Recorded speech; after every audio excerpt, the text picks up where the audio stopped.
Well, here we are, we're back again, safe upon the shore. In Belfast town we'd like to stay and go to sea no more. We'll go into a public house and drink till we're content. For the lassies, they will love us till our money is all spent. So pass the flowing bowl, boys, there's whiskey in the jar, and we'll drink to all the lassies of the jolly roving tar. Oh, Johnny, did you miss me when the nights were long and cold? Or did you find another love in your arms to hold? Says he, I thought of only you while on the sea afar. So come up the stairs and cuddle with your jolly roving tar. So pass the flowing bowl, boys, there's whiskey in the jar, and we'll drink to all the lassies of the jolly roving tar. Well, in each other's arms they rode till the break of day. When the sailor rose and said farewell, I must be on me way. Why don't you leave me, Johnny lad? I thought you'd marry me. Says he, I can't get married, for I'm married to the sea. So pass the flowing bowl, boys, there's whiskey in the jar, and we'll drink to all the lassies of the jolly roving tar. But come on, ye bonny lassies, now a horn and take by me. Never trust an Irishman an inch above your knee. He'll tease you and he'll please you, but when he's had his fun, he'll leave you in the morning with a daughter or a son. So pass the flowing bowl, boys, there's whiskey in the jar, and we'll drink to all the lassies of the jolly roving tar. So pass the flowing bowl, boys, there's whiskey in the jar, and we'll drink to all the lassies of the jolly roving tar.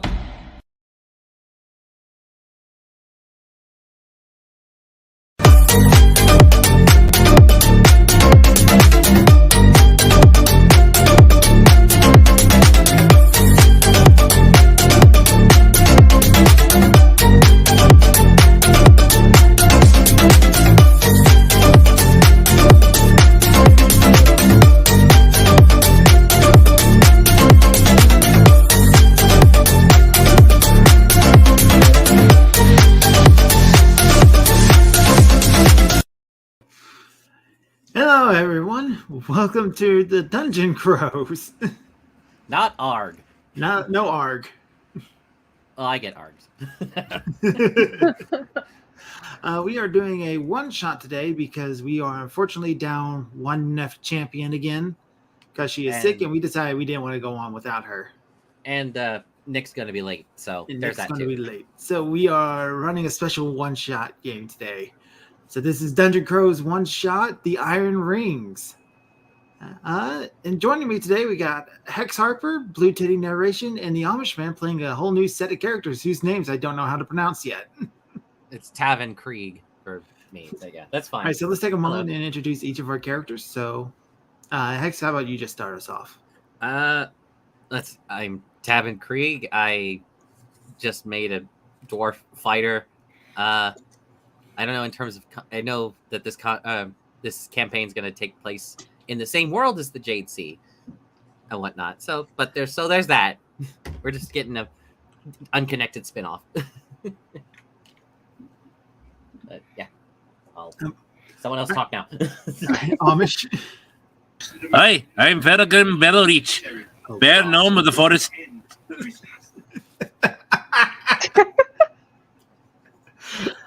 You're Felgrim Bellowreach? Vergrim Bellowreach. And what class are you playing? I be the druid. What type of druid? I just said, didn't you listen? I'm the forest. The moon. Moon druid. Okay. I wasn't expecting this voice. Blue. Come up here, I smack your wrinkles.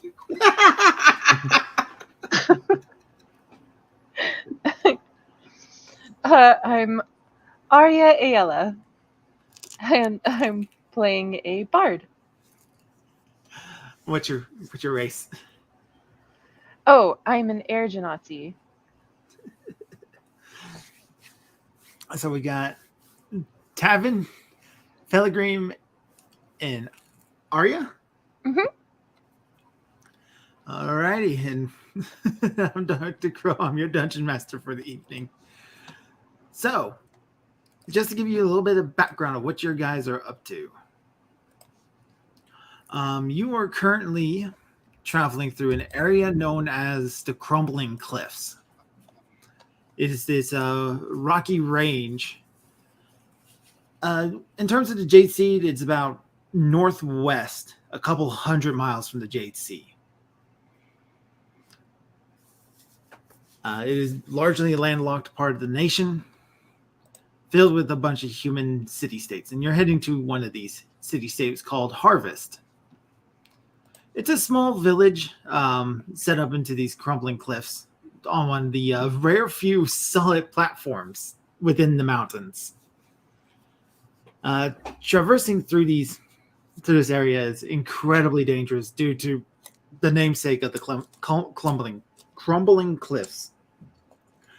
Let's get some water.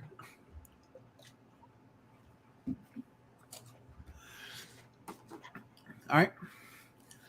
So you have made it to this town, Harvest, and what has brought you to Harvest is a bounty.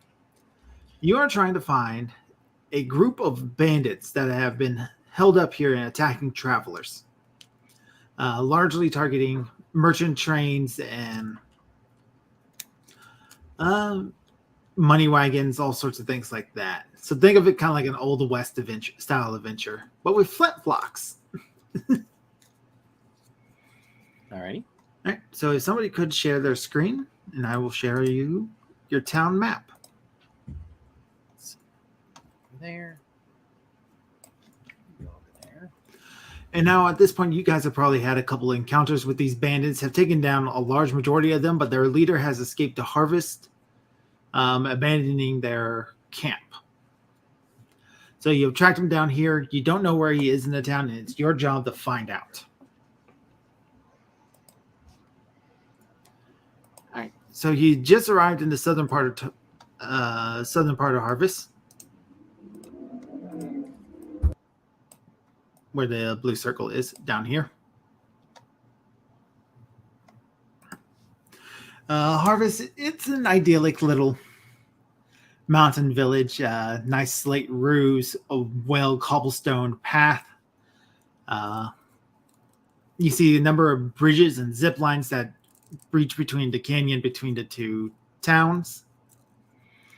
And everything's kind of like built up in these like little stacks with steps that lead up to everything.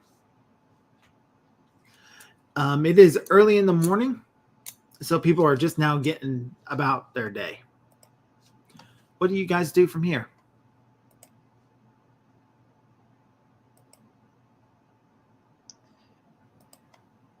Well, I suppose we could check in with the guard post first, see if they've seen anything.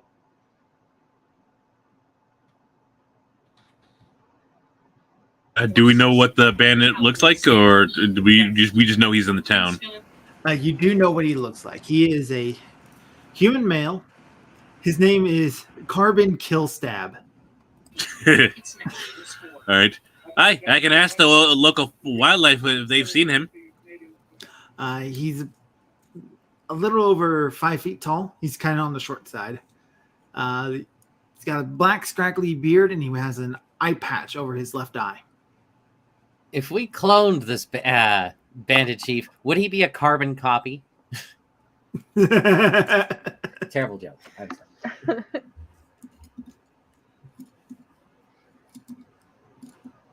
Anyway, Well, Felgrim, you were saying you were going to ask the local wildlife? Hey, I spoke to something matching that description that had a miss. All right, so I need you to roll a nature check, Velgrim.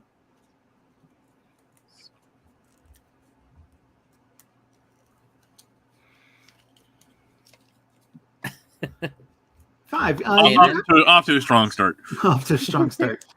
So, Felgrim, you start wandering around the village, around all the trees and the grass and stuff, and to your surprise, there's no sign of any sort of wildlife. There's no birds chirping. There's no squirrels skittering about. You see like a stray dog that wanders away from you before you can get close. And as you're walking through like the grass, you kind of notice it's kind of dried out, all brown and stuffy. The leaves seem to be off. Something else weird is happening with the flora and fauna in this town. Oh, come back to like, oh, seems like the foliage of this town is pretty dead. Arya just kind of blinks at you a couple of times and then nods politely, pretending she understood any of that. Uh-huh.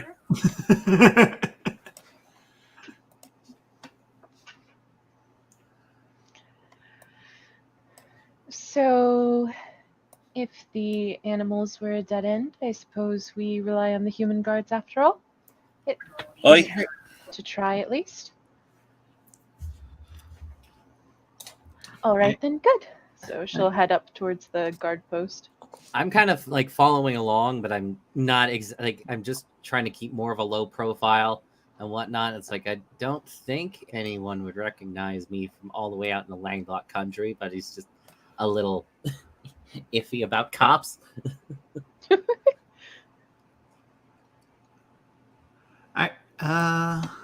Let's see here. Arya, does a 14 hit your armor class? Yeah, my AC is 14, so. All right. As you're walking up the stairs, you hear a sudden "Vroom!" and you look up, and the contents of a chamber pot splatter all over you. And then you have to duck quickly as the chamber pot itself is thrown at you. And you hear the maniacal laughing of what sounds like 3 children as they scamper away further up the stairs.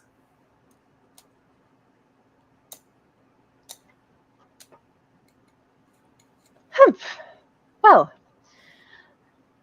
I suppose it's that kind of town then.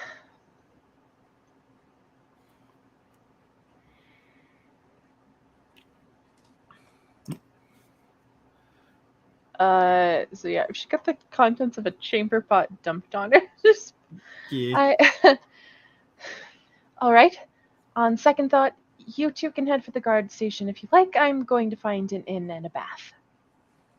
All right. He'll head to the guards, keeping an eye out for flying chamber pots.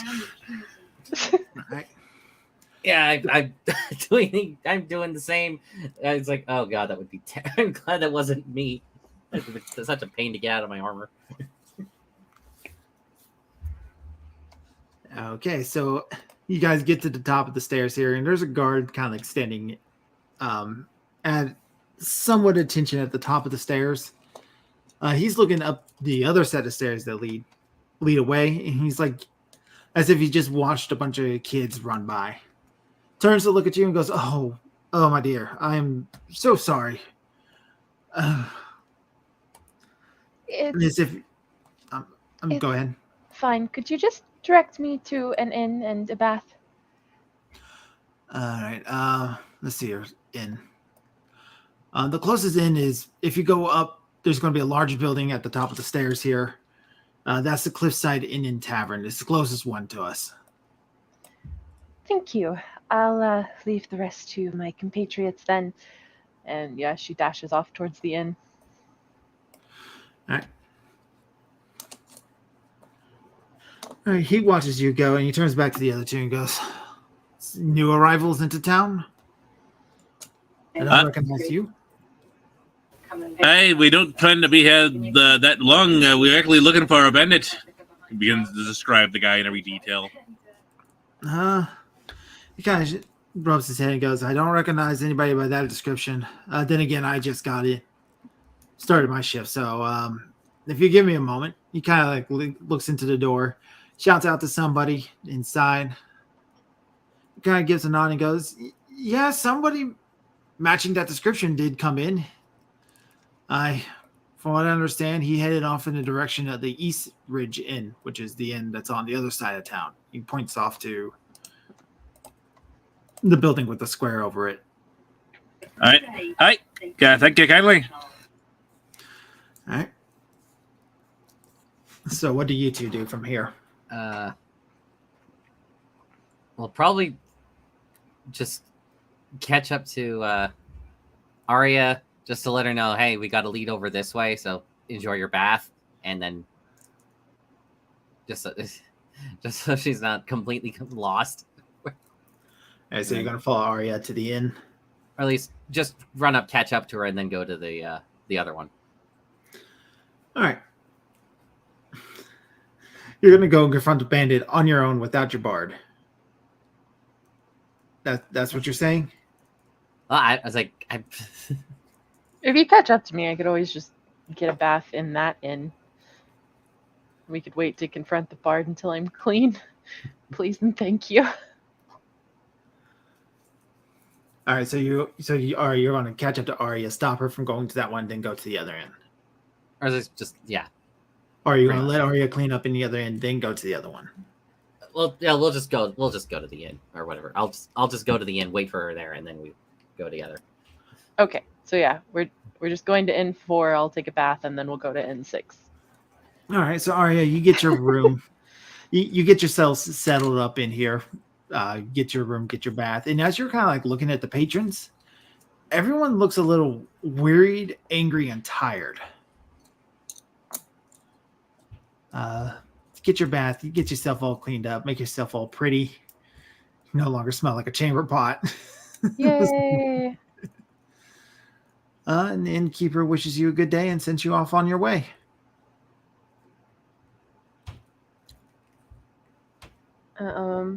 Okay. There's something odd about this town between the plants and the people. Everything just seems a bit dour, wouldn't you say? Aye, you get that right. Seems like it. He'll wander over to the bartender. All right. Oi, what's got everybody in a sour glum? Everybody's been having issues with these group of children. Yes, Like, I can relate.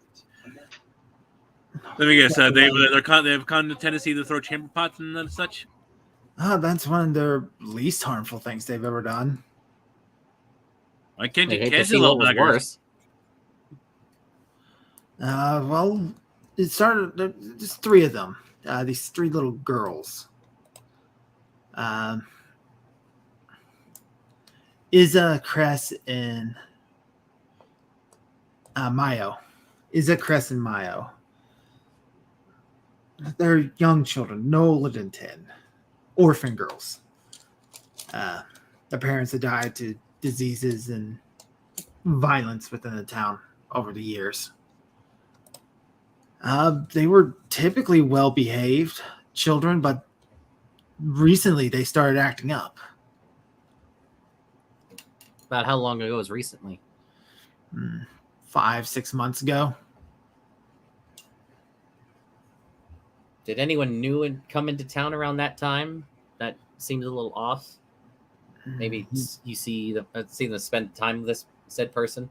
I mean, villagers coming, no, not villagers, travelers come and go. Merchants, people who sell their wares. Out of curiosity, how long have the leaves and trees been this sad, dingy color? They've been like that for about 7 to 8 months now.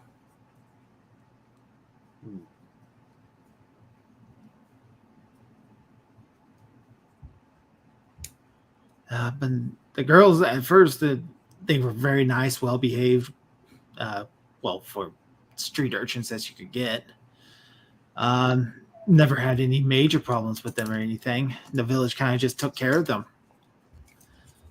Then they started acting up. It started off with harmful things like maybe we catch them writing their names on someone's bricks, messing with things they shouldn't have, normal bad children behavior. Then it started getting to actual damaging of property, knocking things over in the market stalls, stealing, threats of violence, shouting. Lately, they've been running through town all night with pots and pans, banging on them, making sure everybody stays up all night. Then they started throwing rocks through people's windows. And no matter what we do, no matter what sort of punishments anybody puts them on, apparently even the guards have put them in cells for a little bit, but they just keep getting worse.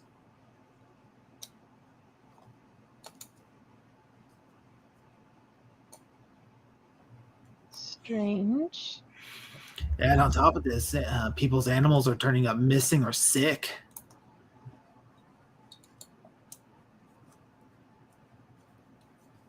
What kind of sickness? It's typical vomiting, some crust around the eyes. It hasn't been anything too bad, but apparently the blacksmith's dogs have contracted rabies. And that's not good, seeing how a majority of our trade comes from the sheep farmers up north. Would my researcher feature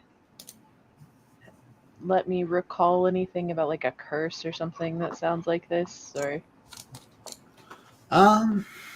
Researcher feature, what's that do? says when you attempt to learn or recall a piece of lore, if you do not know that information, you often know where and from whom you can obtain it. Usually from a library, university, sage, or other person. Oh, yeah. So you did a little bit of research on Harvest itself, and there is actually a wizard tower here in Harvest. There's a wizard. Okay. So yeah, I think it might behoove us to talk to the local wizard here. It won't do you no good. Local wizard's been out of town for almost 2 years. Everybody says he ended up dying. He has an apprentice who does studies there, but he's... what's the word? Eccentric. Let's go with that one. Well, I always had a knack for befriending eccentric people. I sort of motion to my two friends here. I So, suppose that's right. I'll see what I can learn from him. Thank you for all of your help. Oh, well, you're very welcome. The bath was just lovely, really. Well, I'm glad you enjoyed, ma'am. But make sure that your rooms are kept clean and that your equipment that you're leaving with us is kept safe. Oh, of course. If you'd like, I'm a bard. I could entertain in the common room this evening if Oh, well, you that would don't be have lovely. other... That would be lovely. That'll show that stuck-up Martin over at the East Ridge Inn what for. Oh, well, I'm happy to help. Okay. Well then, gentlemen, shall we? Hi, let's go. All right. So, which location are you going to next? Do we want to go after the bandit or do we want to talk to the wizard first? Wizard apprentice. Something tells me there's a lot more going on in this town, so I guess. Yeah, but we wizard. also don't know how long the bandit will stay the last place he was seen.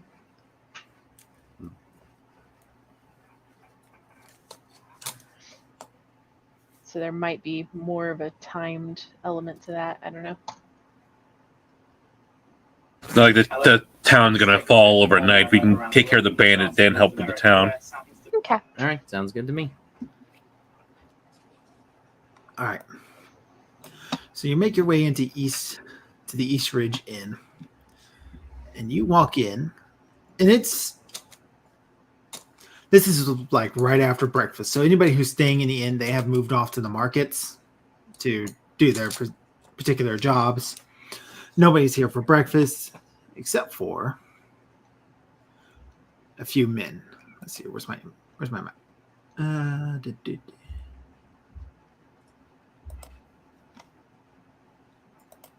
right.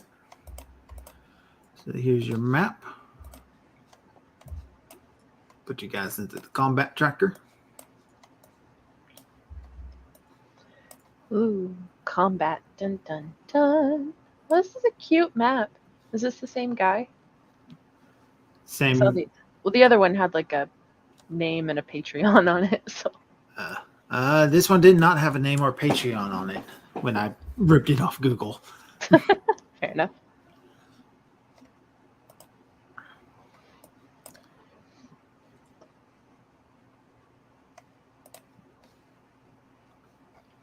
All right. Sitting. Added some tables in the back. Are a very familiar group of bandits who are quickly scarfing down breakfast when you walk in. There's a chime above the door, ching, ching, ching, ching, and the bandits all shoot up, and you can just hear a collective groan from all of them. Just, Hello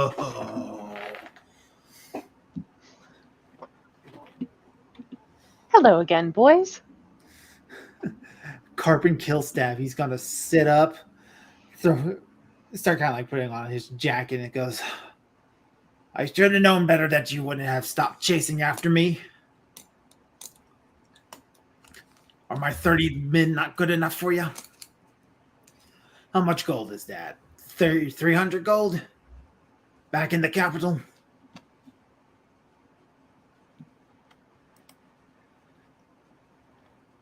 I wouldn't know. After all, it's not about the gold, it's the good deed of helping rid the world of bandits, such as yourself. No offense, of course. Oh, don't give me that goody two-shoes crap. I've seen the things that you particularly can do, Airhead. Airhead? Humph. It's a little racist, but then again, you are a bandit. Looks at the two short ones and goes, you only brought the short ones with you? I think there'll be plenty. You realize you're standing between me and my only exit out of this inn, right? That's the idea. Yeah, I guess it don't matter too much. Either you kill me here, either I kill you or you take me alive and I leave this town no matter what. Something's wrong with this place. That we agree on. All right, then. He looks at Felgrim and goes, no comments from you, short one? He'll grip the quarterstaff and like, aye, quite frankly, I'm looking forward to putting a whooping on you. He gets his head shaking, right? All right, boys. Looks like there's only a fight for us in this one. If we're going down swinging. So let's show them what for, shall we? Yeah! We are in initiative. Oh no, all four of you. All right, Bandit 1, he's going to pull out his pistol. He's going to shoot the fucking dwarf because they're terrified of you. That is a miss against you. And Bandit 1, he is going to throw himself over the bar, so that way he has half cover now. Bandit 2, he is going to pull out a pistol. He is going to try to shoot. He's also going to try to shoot the fighter. That's a 20 for a hit. Dealing a whopping point of 8 points of damage. He is going to run over here. He's going to flip this table over. So now he has full cover. Bandit 3 is going to pull out his pistol. He is going to try to shoot. Reroll force. Reroll force. Why can't I get these force for damages? He's going to shoot the bard. That is a miss against you. He's going to flip over the table that he's at, giving him full cover. And we are at Felgrim. It is your turn.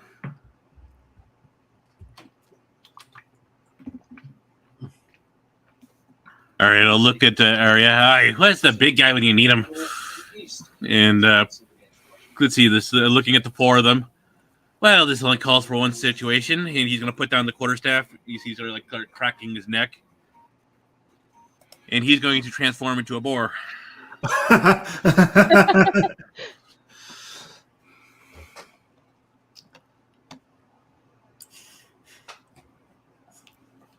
All right. So is that an action or a bonus action to do that? To wild shape. Let me see if I make sure I got that right. Notes. Where is it? Wild shape. Second level. I use my action, so basically my entire action is turning into the boar. All right. However, I can still use. Oh wait, I'm going to change the order I do that. I have to use a.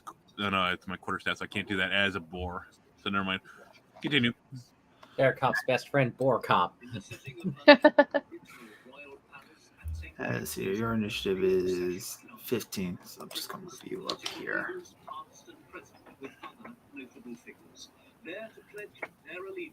All right, there we go. You need. How do we get you to get control of this character?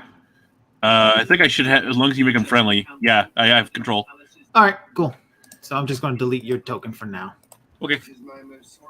So yeah, that's my turn to turn into the boar. And basically, I've started to do like the front hoof is doing the get ready to charge motion towards Bandit 2. All right, Tavern. Tavin, Devin, yep. let's see. I think my speed is about 5. So I'm just pull out both of my fucking scimitars, just go yarg, and just run over, like bound off over the table and just get right to next to this guy. Do I need to roll an athletics or anything? No, Acrobatics? because you're getting right up. It's an easy enough climb. So that was like That's 5, 10, 15, 20, 20. Yeah, you're able to do that in your whole move. So, yeah, slide across the bar. Yes. And there's my actions, and I have 2 weapon fighting, so I still get to use my strength modifier for my offhand attacks as well. Yep. So okay, Bandit 1. Boo. Bandit 2. Come on, I guess leaping over the counter just kind of like fucked me up a little. Like, okay, I'm here now. Right. Do you not have an extra attack yet? Wait, do I have an extra attack? You're a fighter. I mean, I don't know if I have one now or not. Or is that? I think that's next level. Well, give me a second. Classes. No, you don't have it yet.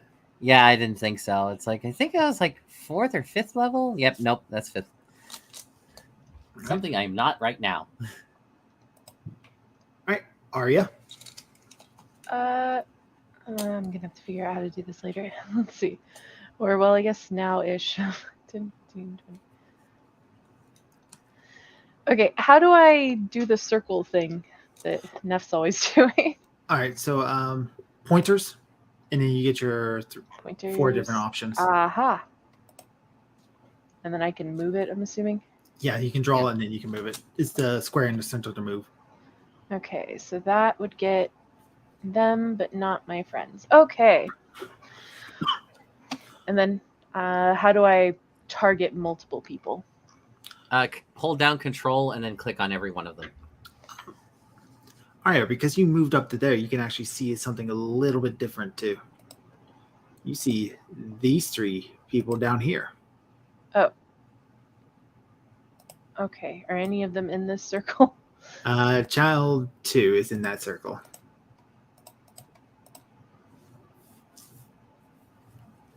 That's unfortunate. Okay, I will jump up on the table then so that I can be a little bit... Yep, now they're not. Okay. Then, so if I roll on one of them now, it'll roll on all of them? Is that the idea? Yes. Or, yeah, just drop on the Bandit in the 2, chat 1. box. Yep.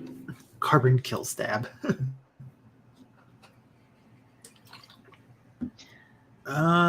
2 failed, 1 succeeded. Okay. 2 succeeded. So will it do the damage automatically if I drop it? Yes. Okay.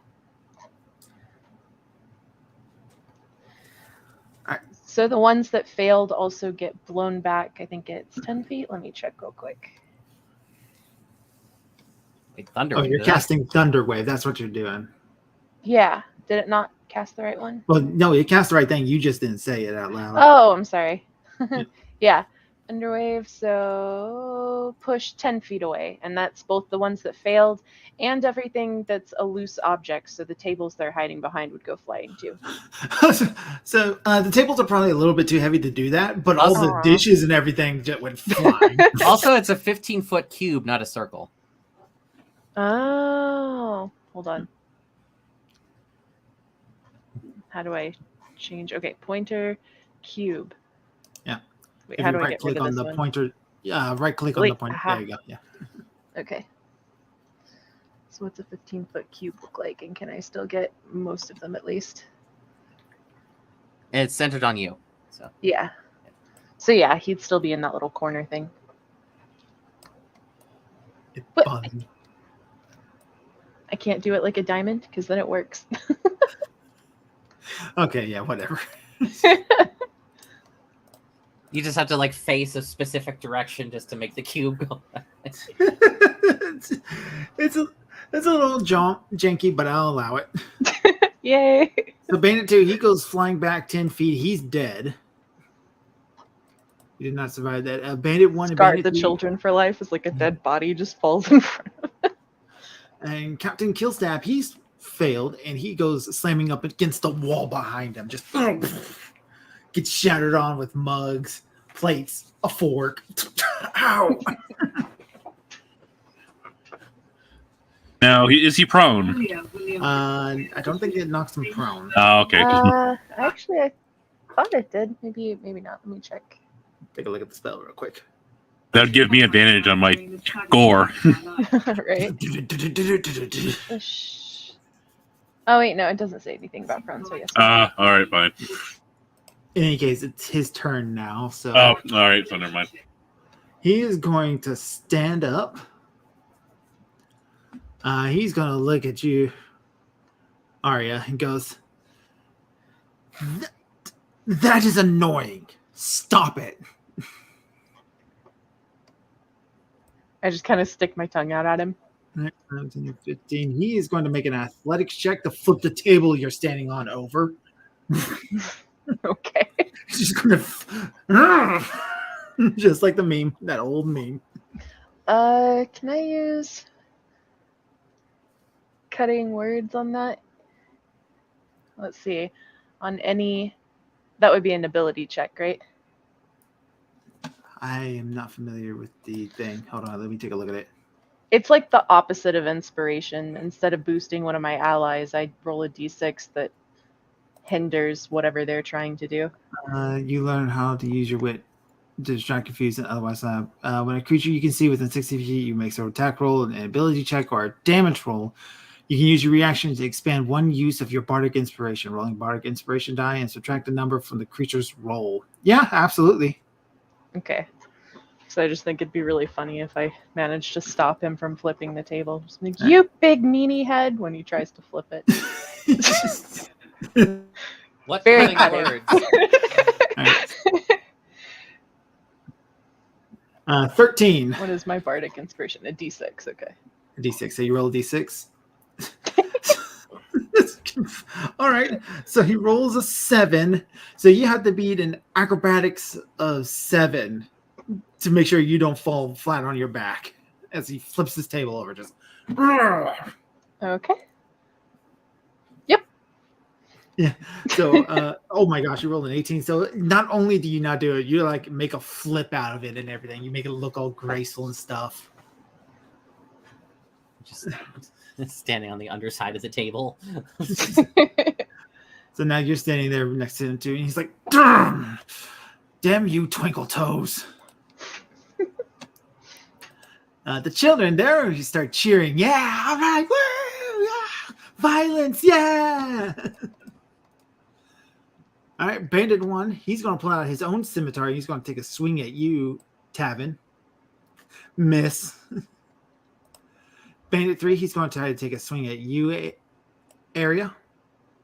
All right. And now it's the boar's turn. Oh, the Mr. Captain, Bandit Captain's going to get gored.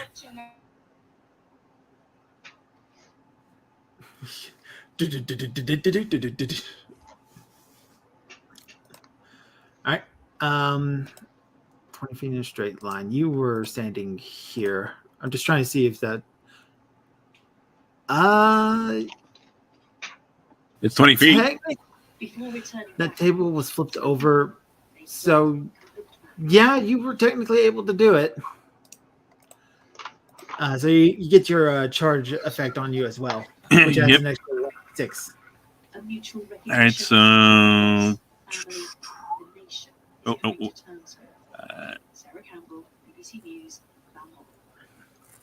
So you do 6 points of damage to him. He has to make a Yeah. strength saving throw, yes, he does. which I can do automatically. He failed, and he is knocked prone with you right over top of him. Whoops, you get knocked prone twice. You get knocked down. He won't get up again. You Yeah. guys are gonna keep him down. All right, and yeah, Boar only has one action, so that's my turn. All right. Tavern. Okay, let's try this again.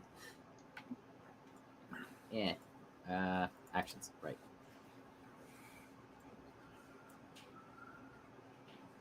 That's a I've hit. just been okay, so I have to get an 8 because I rolled a 6, a 7, and then an 8. You getting there. And that's a kill. Slice. Yar! Also, I'm totally in it for the money. 1, 2, 3, and I'm going to use offhand attack the other guy.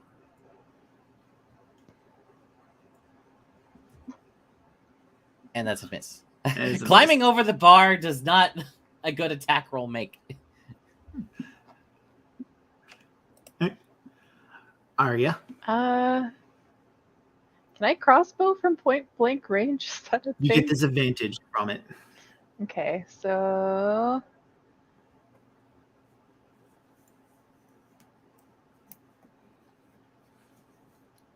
trying to see what I want to do then. Let's see. Let's try that just because I want to try it. Seems like a good enough reason, right? It's the best reason to do anything. So I'm going to try Crown of Madness. Aw, you succeeded. That's dumb. All right. Does it do anything on a success? I don't even know. Hold on. No, if it's success, it does not take him over. Yeah. All right. Fine. He's going to spend half his movement to stand up. Oh, I forgot he has a parry. Adds 2 to his AC. I'll have to remember that he can add 2 when he gets attacked. Right? He's going to look at the boar and go, "You're obnoxious." Looks at the bard. "You're annoying." Looks at the fighter. "You can't hit the broadside of a barn." The bandit he's standing next to is like, "They're ripping us to shred, man." Right? He's going to try to scimitar the boar, scoring a hit with a 20. Does 4 points of damage to that. It's going to take his dagger and he's going to stab the boar with it. That's a miss, and then he's going to bring his scimitar around to try to slash at Arya. Scoring a 24 with a hit. Dealing 6 points of slashing damage to you. The children, "Yeah, more violence, do more, do more." And 3 is going to try to stab Tavin. They're getting boxed in here. That's a miss. All right. Philgrim. Try to ram the tusk into him again. All right.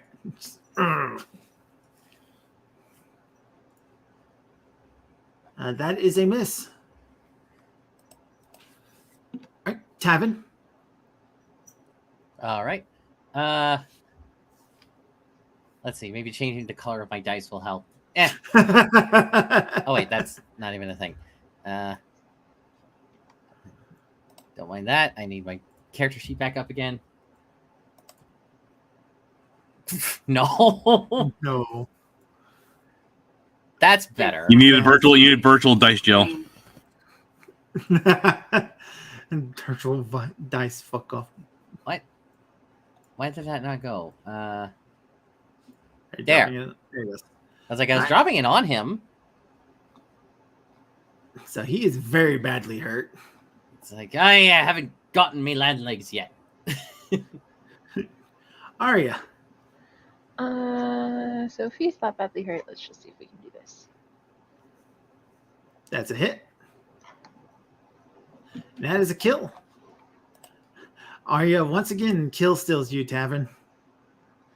I'm sorry. Hey, I got one of them. I got some. Yay. Arya currently has the highest body count at 2. Hey, if they're dead, they can't attack. All right. Captain Killstab, he is going to disengage as his action. 5, 10, 15, 20. He starts moving on these children over here. Children like, oh no! Is it Felgrim. the children that threw the chamber pot at Blue, or is it just other children? Well, I don't know. Maybe you have less sympathy for them if in a hostage situation. Awful. But maybe. Well, is it?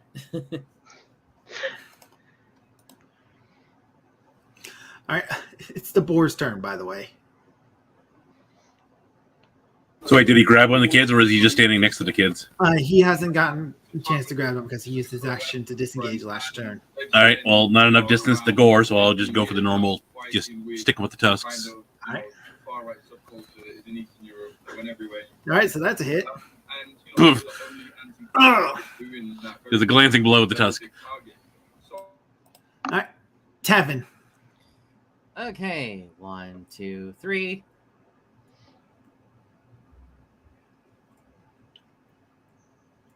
Scimitar 1. That's going to be a hit. Much better. 5 points of damage. Scimitar 2.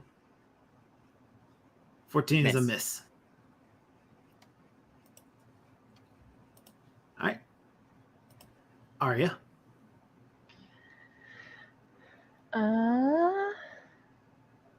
Now I can crossbow. 12 is a miss. Darn. Never mind. He is going to make a grapple check against this one kid here.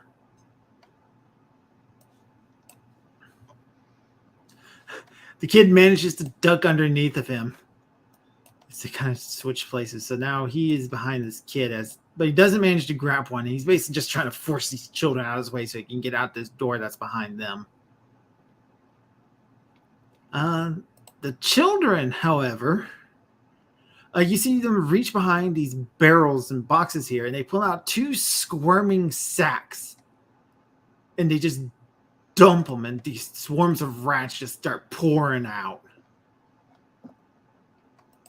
And the children start laughing in delight. Child 1 is the only one who doesn't do that. It actually takes a 2x4 and brings it against Carbon's back.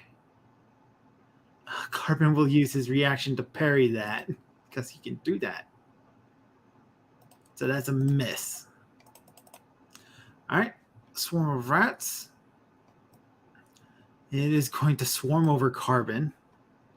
He starts screaming because that's terrifying.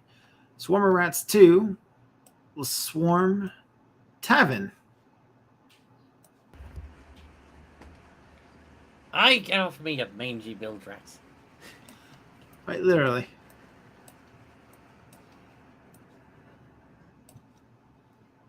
That is a miss on your armor class, though. Felgrim. Now, if I attack the swarm in his space, he takes partial damage, or is it just I can attack them normally? Let's see here. In my space or Carbon space? Your space. Okay. We're saying the swarm can move. No, you would just be attacking the swarm. Okay. Yeah, Yeah, he's dealing with those rats. I'll help you out. So, try to gore a few of them with the tusks. Nope. Nah, that's a no. All right, Tavin. Can I attack the ones that are directly on me, or can I? Yeah, just you can attack the ones that are on you. Okay, I'm just gonna do that then. Just get off. That's a hit. That's a hit with 1.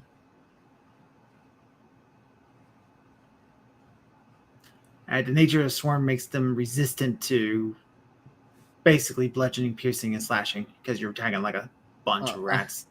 Well, I. Okay, I'm happy with those damage rolls. All right, Arya. I'm trying to decide. Let's see.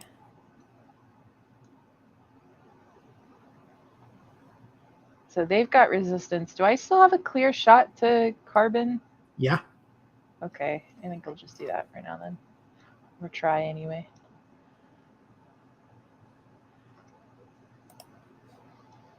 Okay.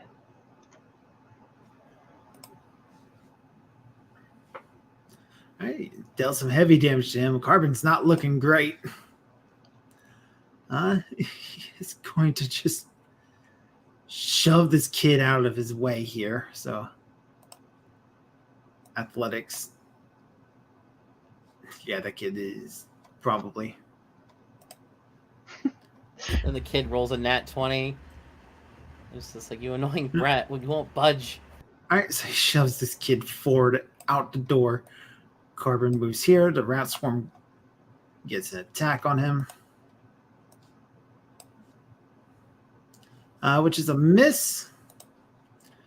So that was 5, 10, 15, 20, 25, 30. He is outside. Both of the children will take swings on him too. All 3 of them. It's a miss.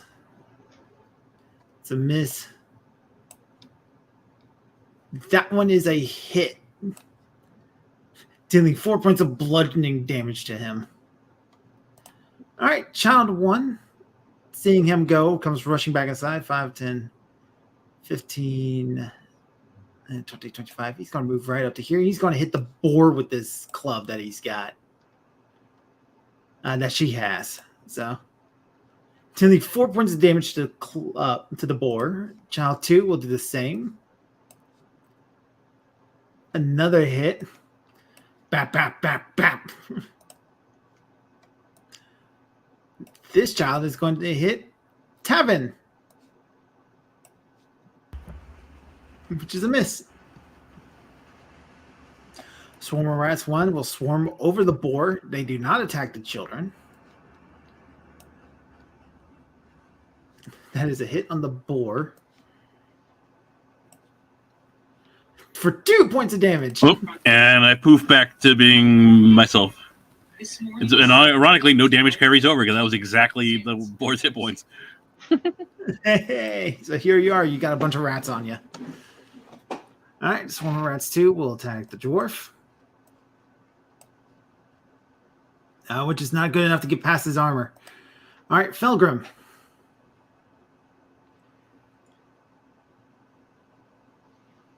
You're up.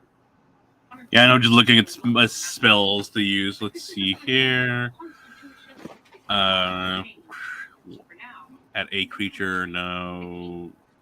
Let's see. Ooh, that should be nice. But does it? Can I control who I hit when a creature enters the spell for a time? So it'll be everybody who's in that spot. Damn. I have nothing that won't attack just the enemies. It'll pretty much hit everybody. So I have one option. I'm going to produce the quarterstaff, and I'm going to cast Shillelagh. Time to roll whooping, kids. Children up. And whack. Thwack. Corporal punishment time. Boom. Kitties. Are you Non-lethal. No, okay. You still have a -1 with your shillelagh. You Yeah, I did. My rolls were not good. so whack. I just look at the other two. For you. Yeah. Yeah, you see this boar become a gnome and just knock out one of the two kids. I just look at the other two, spitting the quarterstaff in my hands. The rest of you two want something? Want some out of this? Tavin. Okay, so if I can 1, 2, 3, 4, 5, I can get to the door with just my move action. Is it possible if I could do like a charging just tackle on Carbon with my action? You want to try to tackle as an action? Yeah, just run and tackle.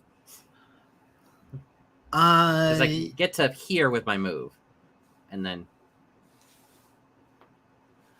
So you're able to get to there, but you used up your entire move. You could hold a move to tackle. Like, as your action, hold a tackle as he goes past that door, because he's going to go past it. Technically, you would be using your action to dash to get right in front of him. But then he just run away. Yeah. Tell you what, because he is just going to try to go around you, we'll say that you would be using your reaction as well. So if you miss with your tackle, you like went flying past him. Okay, so I just like move up here, post up, and just use my reaction. Yeah, we'll say you're able to like just run out here and like try to. But if you fail the tackle, you do not get a reaction. That's fine. Right. And I think I provoked from the rats as well, but I don't really care. Yeah, rat swarm too, because the other rat swarm is not able to hit you because they have to be in the same space as you. It's a miss. Yeah, don't care. Okay, so what do I roll? Athletics or? This is an athletics versus his athletics. Because he's stronger than he is more dexterous.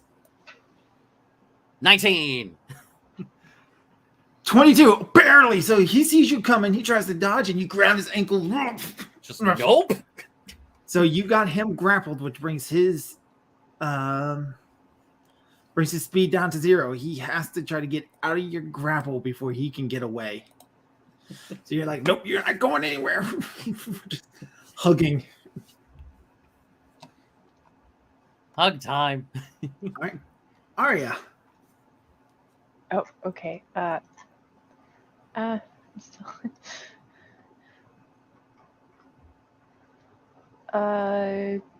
Sure.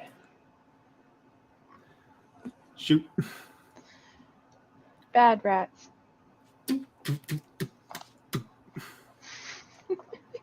Just making like a rat kebab. Basically. All right, he is going to try to break your grapple. So with his action, he's going to try to ungrapple you. You got to beat a 22.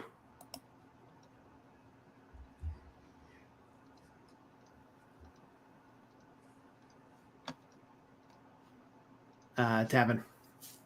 Oh, it's my turn? Yep. Oh, okay. I was sorry. Yeah, he's trying to break out of your grapple. You got to beat a 22. Yeah, sorry. I thought it was. I thought he was doing something. He was like, wait, what? Okay. Skill, athletics. Come on. 21. Fuck. All right, so you managed to hold him there. He breaks out of the grapple. 5, 10, 15, 20, 25, 30. He's only able to get that far. Child 1 is going to smack the druid with his 2x4. These fucking kids, man. Child 2 is unconscious. Child 3. It's another hit. So you just whack, whack. And then the rats, of course, swarm all over top of the druid. So you just that's a critical hit for 17 points of damage. Oh, jeez. What? 2 5s, a 6, and a 1. Yeah, I'm together with Wait. other members of her late Doesn't it? and representatives of the realms and territories. Now, instant death, that's full or that half my hit points? It only exceeded your hit points by 4. Okay, I was gonna say like, So it knocked you down, and the other rats just start eating you. yeah. It still missed. All right. That's one successful death save. Tavin. Okay, I'm going to run over and start beating him. Beat him. Whack. That's a hit. Fuck you. That's another hit. I rolled the exact same thing twice. There we go. He's still standing. He's badly hurt. Just like just this angry blender running after him. All right, Arya. Okay, so which is the one that I can do from far away? That's healing word. Okay. Gonna do that then.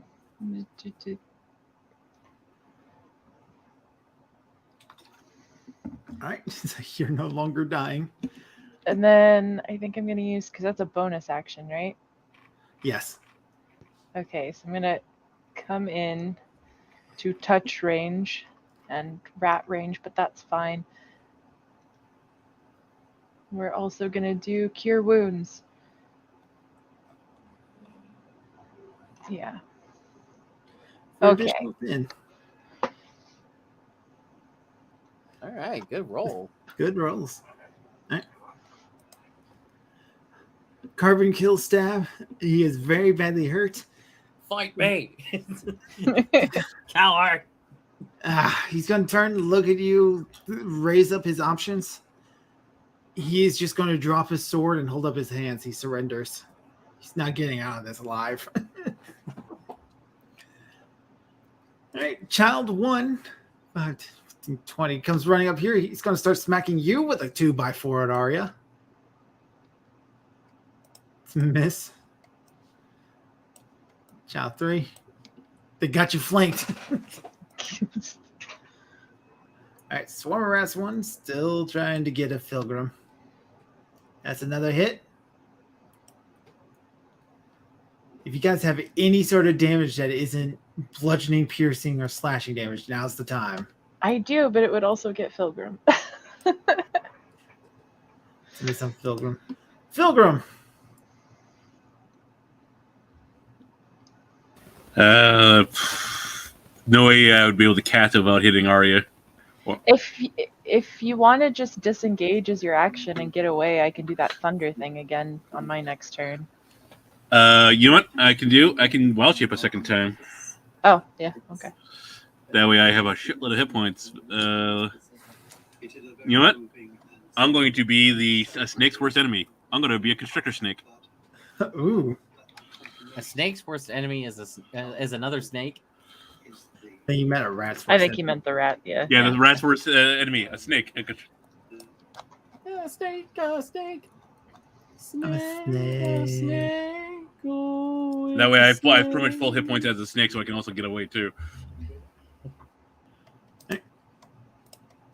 Token, constrictor snake. That's my attack, so I can't. Yeah. So, yeah, I'm going to slither away. All right, both the rats get their attacks of opportunity against you. Yeah. That's a miss, and that one's a hit for 8 points of piercing damage. All right, Tavin. Well, let's see. I have no idea what was going on inside the inn, so I'm basically just escorting our captive here back inside. All right, and whatnot. You see a massive snake blocking the entrance. 1, 2, 3, 4, 5. I guess he's coming with, or I'm just dragging. I don't know what's going on. Yeah, you basically you can either drag him behind you or push him in front of you if you want. Yeah, just drag him behind me, and then I'm like, oh, what the f in here? All right. Arya, Okay, so it's gonna have to be non-lethal damage since the kids are in here. you can't. You know what? It's for the one shot. We'll say it's okay. So It's okay to like what? Split it or? to Like- say non-lethal on spells. Just Oh. blow a child's eardrums. It doesn't kill them. It just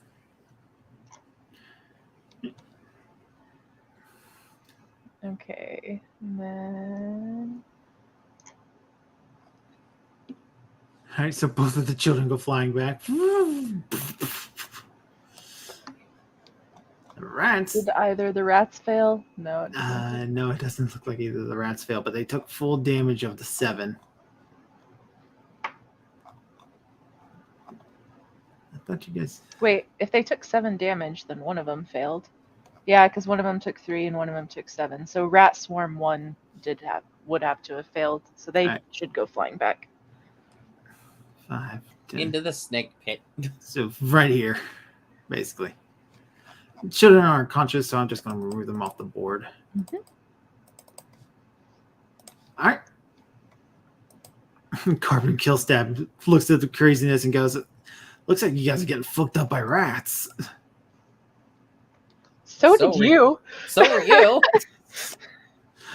Rat Swarm 1 is going to swarm the giant snake. Attempt to bite. That's another hit. For another 5 points of damage, the constrictor stick goes out. And back I come. I'll sit you back here to be nice. All right, Rat Swarm 1 is going to swarm the bard. It's going to eat. That's a hit because they are under half their hit points now. They do only do 1d6 points of damage, which is a full 6. All right, Felgrim. Right now that I'm away from Maria, I can nuke these rats from orbit. Are they? Which square are they in? So I know. Technically, they are in the square here. Okay, so I don't have to move anything. Oh, I don't have to move anything like that because I'm going to cast Moonbeam.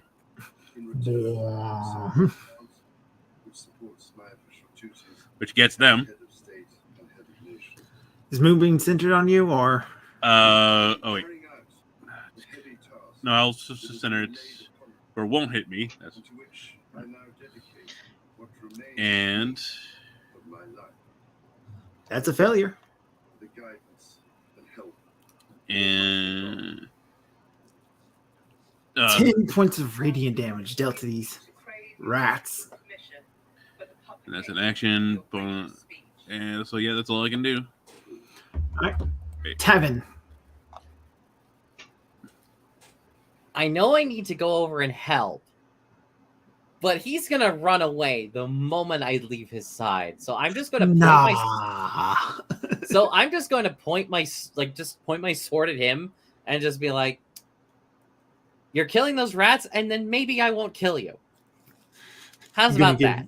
You're going to give him his scimitar back? It's like, yeah, it's just, or just give him my hand axe and just like, here, If go he at gets it. these things off me, he can join the group for all I care. I'm like, I'm not leaving his side, or at least I'm not bending where I can immediately get in range of him. So All right. All right. He nods and he'll agree. Arya, it's your turn. So I can use a second, I can use a second spell slot to use a first level spell, right? Yes. It actually ups the power, I believe. some of it doesn't really matter. Like shield doesn't upgrade if you use a higher spell slot, Yeah, I don't think. but most of them, yes. Oh, yeah, like it does for. So maybe I do just do Thunder Wave again, just to. 'Cause my health's not looking too good, and this guy's right on me. So, how do I cast it in this at a higher level though? You just mark off on the second level spell slot on your little chart. Well, yeah, but I mean, how do I get it to do the damage like it's a second level? Like you Oh, grab the damage dice, and then you just right click once to add another die. Okay. Oh, yeah, okay, I see what you mean. So I'm just doing that guy, not that guy. Just this guy. Wait, is it... Do I have him targeted? I can't tell because he's on top of me, so the little arrow thing... Oh, yeah, there it is. Okay.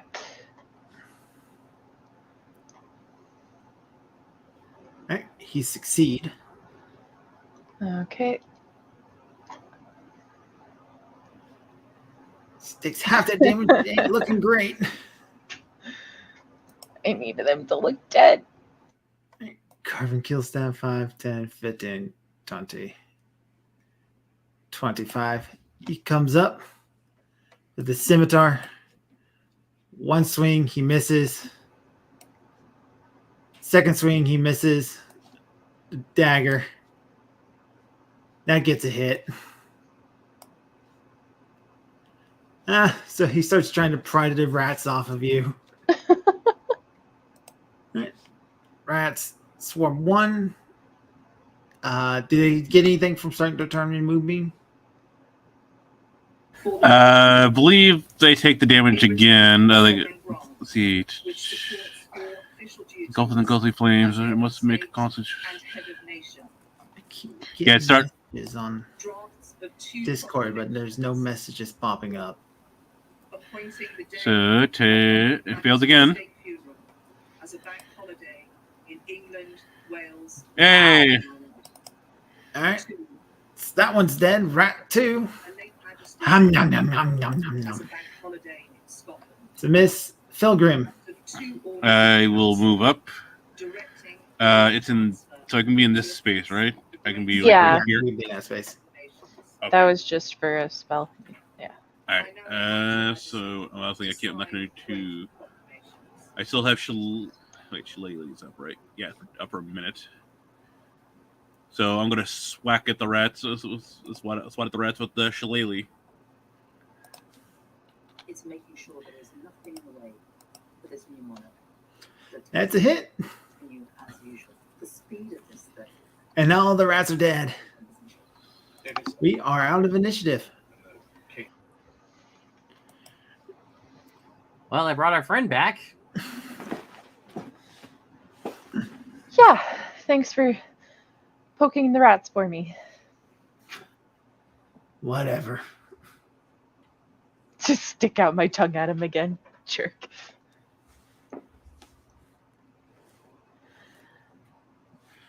Okay. I need another bath. The innkeeper pops his head up over from the bar again. Just. You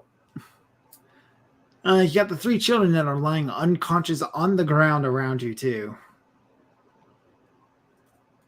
I have rope.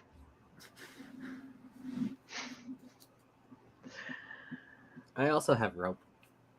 Freaking the little demon spawns that they are. Arriving in the inn after all the battle is done. Hello, Nick. Hello. Hey, Sorry. Nick. Sorry about that. Wasn't expecting a storm to hit us super hard.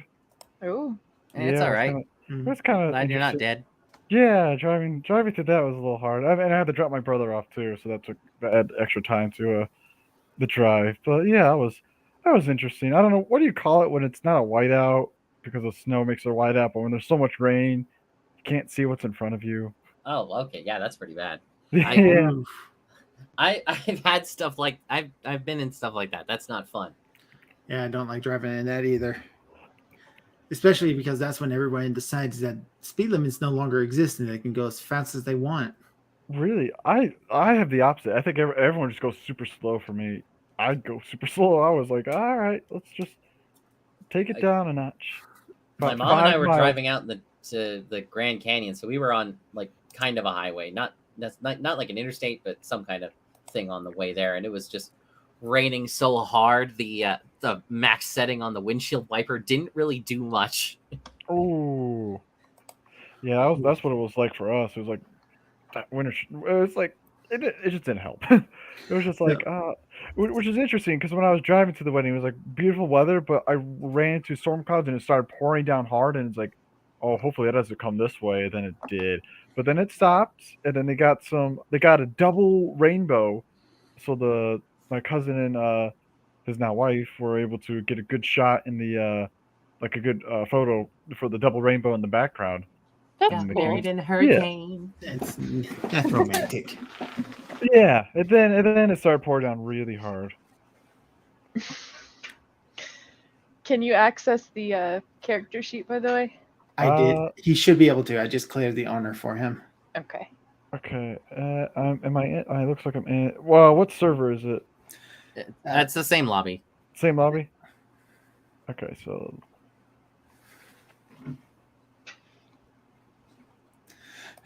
just gotta Your wait for- character just comes running into the game.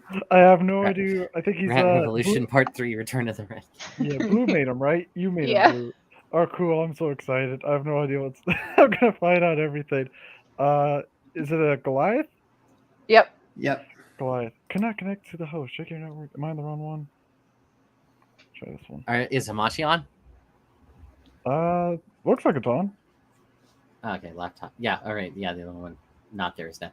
It took me like a couple tries to get in for some reason, but then it's like, oh, okay, now it's letting me in because it had to download stuff. Oh yeah, because he added the elemental thing, right? For Amish and I to be able to make our characters. And the Yeah. Goliath, actually. 3 of us are using characters from that. I'm the only good boy here. I played a base class and race, and I did it. I'm a base class in race. Oh, Amish okay, is wait. a gnome. Yeah. Oh, thought- wait. I thought Gnomes yeah, in that book too. no, gnomes are there. For a second, I thought there was like some. You said 3 of it, so I.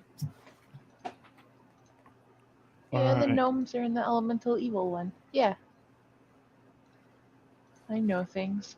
No, they're not. They're in the player's handbook. Well, they're also in the elemental evil one. Look at it. They get the Yeah. Seraphiblin. That's why. Oh, okay. They get a sub race in that book. Yeah, I'm not that sub racing. Nice. All right. So, Nick, you come running into the inn's doors, Ducking in. ducking in. Right, guys, I And got you- totally lost. So you come running in. You don't know what has happened, but you see 3 dead bandits. The bandits that you guys have been chasing. You see the leader of the bandits, Carbon Killstab, surrounded by the rest of your party, and your party is surrounded by dead rats and 3 unconscious children. I bet those children had it coming. They kind of did. Who are you people? Do I You know guys you? know. You know. Yes, we I were. do. We know each other. Okay. You got separated from your party, and you finally managed to retrack them down. I brought Hi, milk Agrok. and cigarettes. You're welcome. All right. So, what are we gonna do with these kids while we rest and bathe? Emphasis on the bathe. I mean, we should probably just tie him up and take him to the guard station. As for the children, I don't know, just pop them in a wheelbarrow and we'll just bring them on over too, because they've been delinquents for the entire town.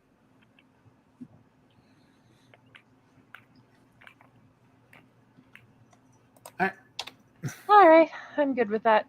To the guard station. All right, so when you gather up the 3 children, you can see each one of these.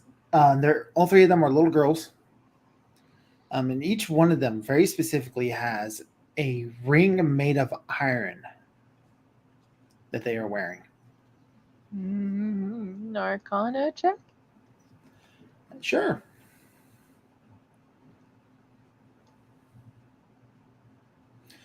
"16. You are aware that these rings are magical.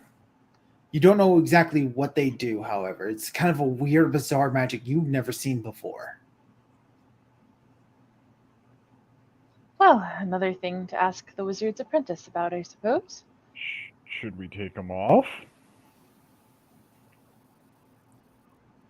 let's take one of them off. See if there's, or start to take one of them off, and if in case there's any like adverse effects, like their skin starts melting, then we just keep it back on. I was gonna say maybe we shouldn't mess with the magic item if we don't know what it does yet. True. Yeah. Well, We don't want to like accidentally melt even one of the kids. Even if they did Yeah. sick rats on us. You don't think it's going to melt the children? Oh, okay. Well, if we don't think it's gonna melt the children, then sure. Let's not take it off because it might melt the children. It's like, what is wrong with you people? Why do you go to the most immediately worst thing possible? It turns into that scene from Raiders of the Lost Ark. Yeah. Oh, so just, Look, it's almost October, okay? We don't know what kind of campaign this is. well, I mean, there's that one folktale about the lady with the ribbon around her neck and whatnot. And it's like, you know, why don't you ever take out the ribbon and whatnot? And then the guy tries to, and her head falls off. Yeah, but these are Is it- around their fingers, so it's just going to be a finger that falls off. Well, I'm just saying it could have been some really bad effect, like melting. So when you do the rings off the children, you see the children, they kind of go almost into a more relaxed state. Okay, I'll put those in a little pouch all by themselves then. Right? A little clink, clink, clink, clink. I've only been here for not even 5 minutes, and I can already say this is better than Rings of Power. Okay. All right, I had so to make that joke somewhere. the guards are more than willing to take in these prisoners, and the guards are actually able to confirm that these 3 little girls are the 3 little girls that are causing the town so much torment. Yeah, you'll have to let us know if they have a change of heart after they wake up. Yeah. So, do we want to talk to the Wizard's Apprentice or get some rest at an inn first? It is still very early in the morning. You Yeah, guys but I wanna take a used short- all my spell slots.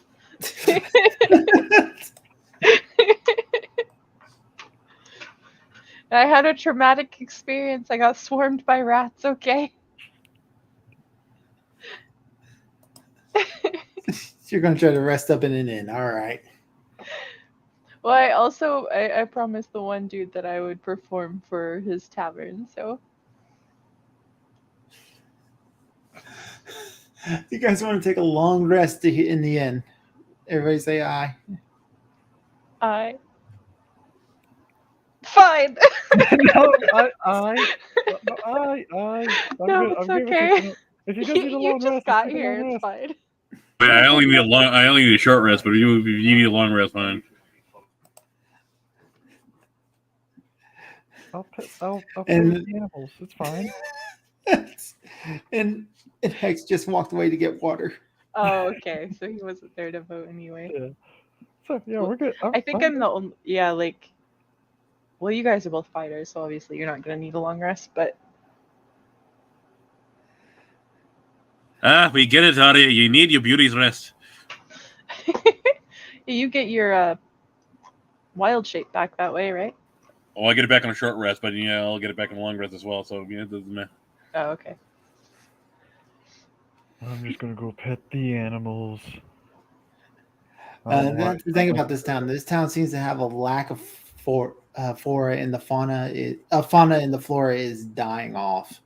No, that's Yeah, not a good. lot of the livestock and animals got sick, and All right. So you're going to take a long rest in the inn.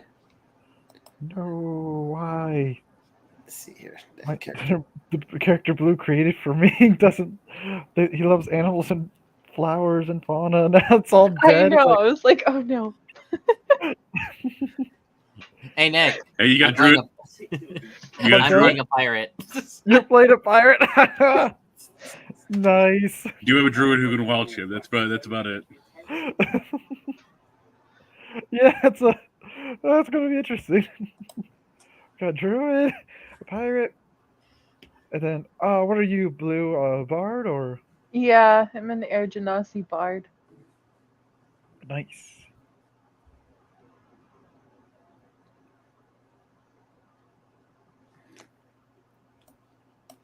Hooray, long rest.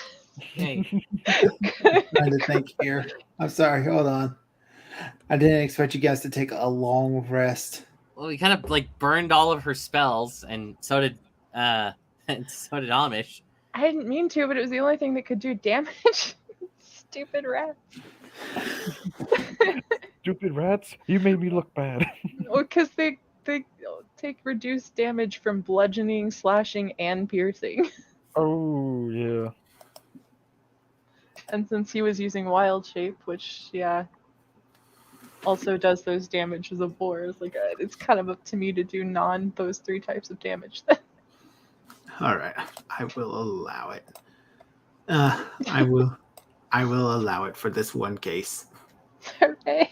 But as you are dreaming your peaceful dreams, you are being tormented by nightmares. All these strange and dark creatures are just absolutely blasting all of you. When you wake up, everybody has a level of exhaustion. Oh boy. I didn't do anything. Interesting. I'm exhausted. Hooray. How does that work? So I think that's skill checks at a disadvantage. First one. So, That's a condition you apply on us. it's not a condition that. All right, come on. Yeah, disadvantage on ability checks. Disadvantage on ability checks. Okay. So that's what happens at level 1. All right. So you all wake up and you'll know you all have had these dreams together. Can we remember any of them? No, it's just kind of like dark and vile, wicked dreams. Oh my Last God, time I had a dream like that, I had the bosun's whip on my ass. Oh my God, it's like Nightmare on Elm Street.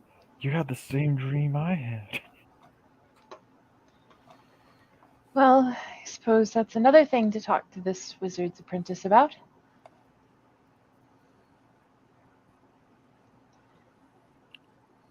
We can find out about those rings too. Yeah, let's go Who ahead. who is this wizard's apprentice? There's a colleague, sort of the university I work for, a wizard. He was here, and now he's not. Evidently, he hasn't been back for several years, but he still has an apprentice that's at his tower. We were hoping to ask him about whatever's going on in this town, and the rings, and the dreams, I guess. I see. How does he feel about plants and animals? I guess we'll find out. Well, gentlemen, shall we go? Aye, let's.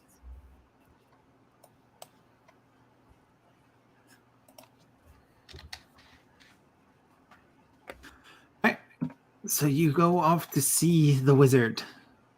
The Wonderful Wizard of Oz. Yeah. Ah, beat me to it. I No, have it's a the map. Wizard of Cause, as in he's causing all these problems. All right. So you arrive in the wizard's library as you kind of like walk into its weird extra dimensional space that wizard towers always have.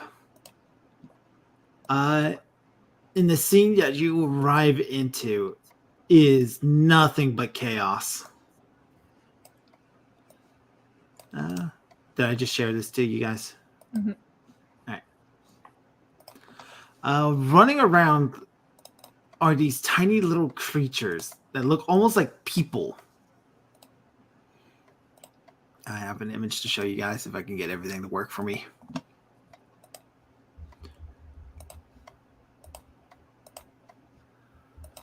So little creatures that look like this. Does that look almost like people? Oh, there's a teddy bear in the background. Yep. Kind of ominous.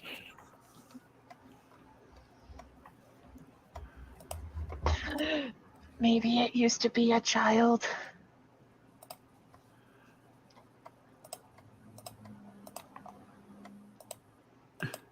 Kind of like chasing these things is a young boy about 15, sandy blonde hair. He stops to look at you and goes, are you adventurers? Why, yes, we are. Are you the wizard's apprentice? I am, but I'm currently having a little bit of a problem here right now. Oh? Do you see these things running around? Yes. They're called boggles. They're fey creatures. Jeez. Can you help me catch them or eliminate them?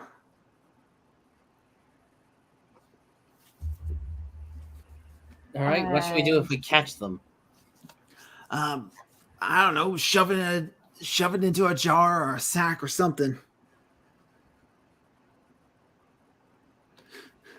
Well, all right. I'm just gonna just strut over to one and just try to grab it. And we are in initiative. Agrok, you are the first one to react. Oh, all right. Hi there, little fella. I'm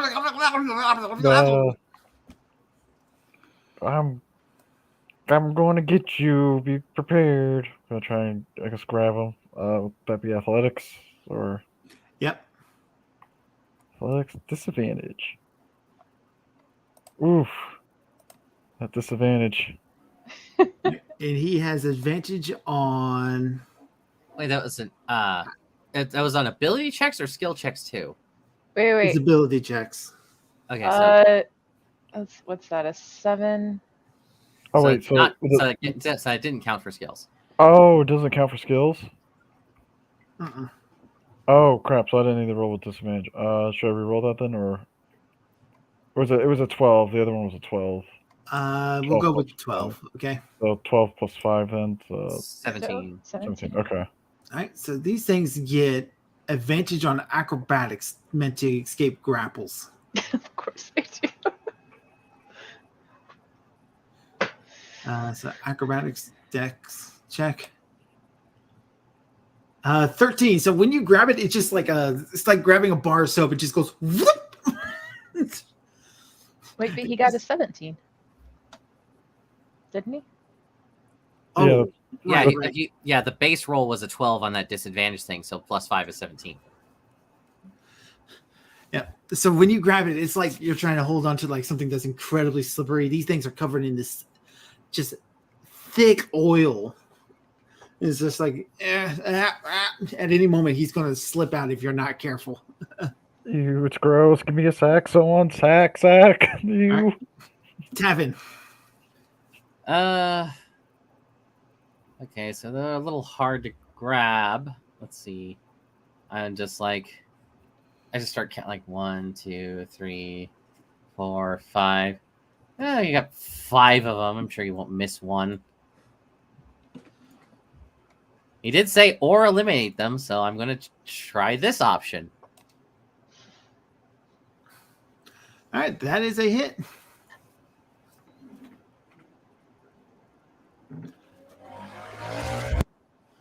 All right, so you smack him with a scimitar. Okay, and second attack. No. That is a miss.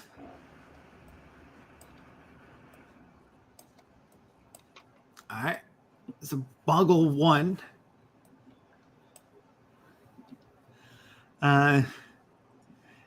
See, the boggle is up there. He starts taunting you, Arya. He's going, yeah. Hold on, cat. Stop that. Go on.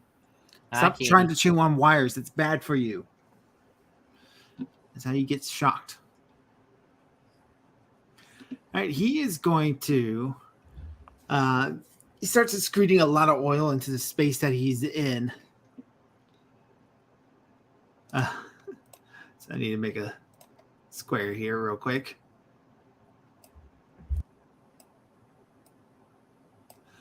And then he's going to run 5, 10. How fast are these things? 30. Okay. 5, 10, 15, 20, 25, 30. He's going to run up to there. Boggle 2. It's this thing right here. He's also going to do a puddle of oil here. And then he's going to 5, runs underneath that desk and peers it behind this desk here. So 5, 10, 15, 20, 25, 30. And you can see him run that way.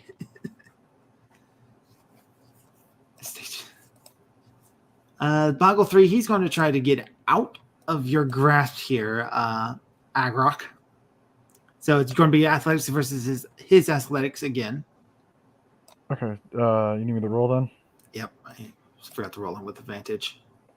So you got to beat an 18. 25 as you just... Natural 20. Hooray. Yeah. All right. Boggle 4. He is going to make that puddle appear at his feet. He will provoke an attack of opportunity from you, Tavern. All right. I mean, I don't think I'm doing all that much damage, so that's definitely a hit. That is a hit. He dealt 7 points of damage to him. So 5, 10, 15, 20. And you see him crawl between a hole in the bookshelf here. 25, 30. And you see him pop up underneath this desk over here. Oh, you're going to be a problem. Yeah. Right. This Boggle is going to make another little circle puddle right here. 5, 10, 15, 20, 25, 30. He's going to run right up here. All right, Felgrim.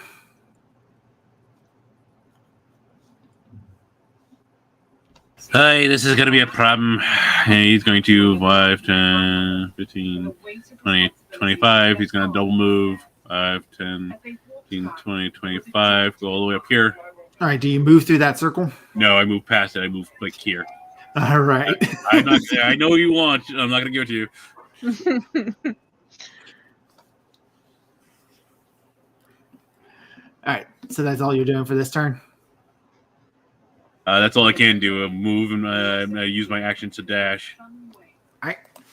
Arya. So if we're in the same world we were in, then these things are considered evil, right? As far as you can tell, yes. Okay. Oh, yes, monsters are evil in the world of the JC. Okay. That is a critical hit.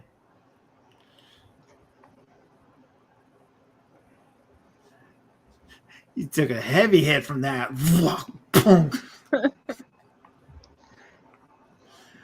Right. Coldus, he is going to cast his Firebolt cantrip. Actually, no, he is not going to do that because he is not going to throw around fire in a library. Neph, on the other hand, would totally do that. Oh, yeah. It's 5, 10, 15, 20, 25. He's going to try to run up and stab this one with a dagger. That's a miss. All right. Argrok. What do I do with this thing? I thought we were supposed to capture. How small are they? You have a backpack in your inventory. Oh, I do. Just zip it up. I think all my stuff is in there too, isn't it? No, it's empty. Okay, never mind. It's supposed to have stuff in it, but it was being weird and glitchy, so it wasn't adding any of the items for some reason. But you can just dump the things for now. Okay. Yeah, I'll just put it in the backpack and just tie it up. I don't know how Is it small enough to fit in a pouch or no? It's not small enough for a pouch because these things are about the size of cats. Okay, but to fit in a backpack. All right, I guess I'll try and put it in my backpack then. Is that another strength or Yep. athletics? Athletics. 19. All right, 19. So when you go to try to put it in the backpack, suddenly it gets incredibly sticky. The oil goes from slippery to sticky as you try to put it in and you pull it out and it's stuck to your arm. You're like, no, get off. Oh, it's so gross. He's going to try to get advantage on athletics checks to keep a hold of the grapple. 16, but you manage to pry him off and you put him in the backpack, close up the backpack, and in he goes. Yay!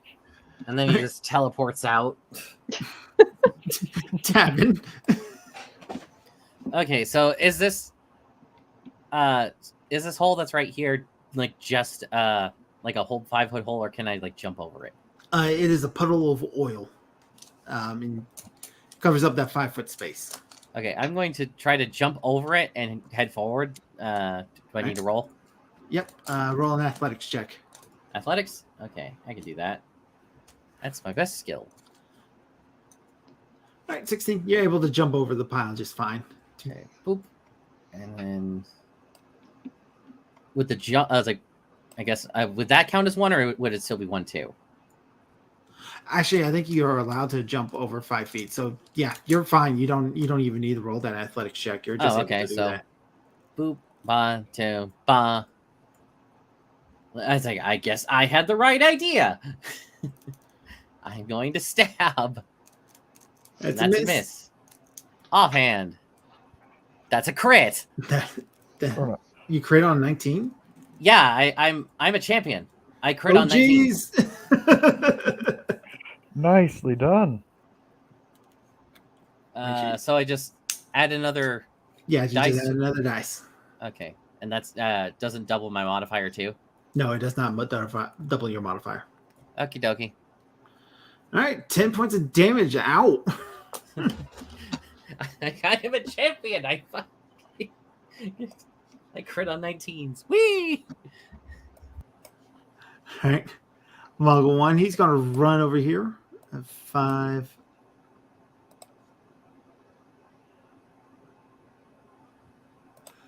So he runs underneath this ladder here and he disappears into it. So 5, 10, 15, 20. Appears over here out of this bookshelf.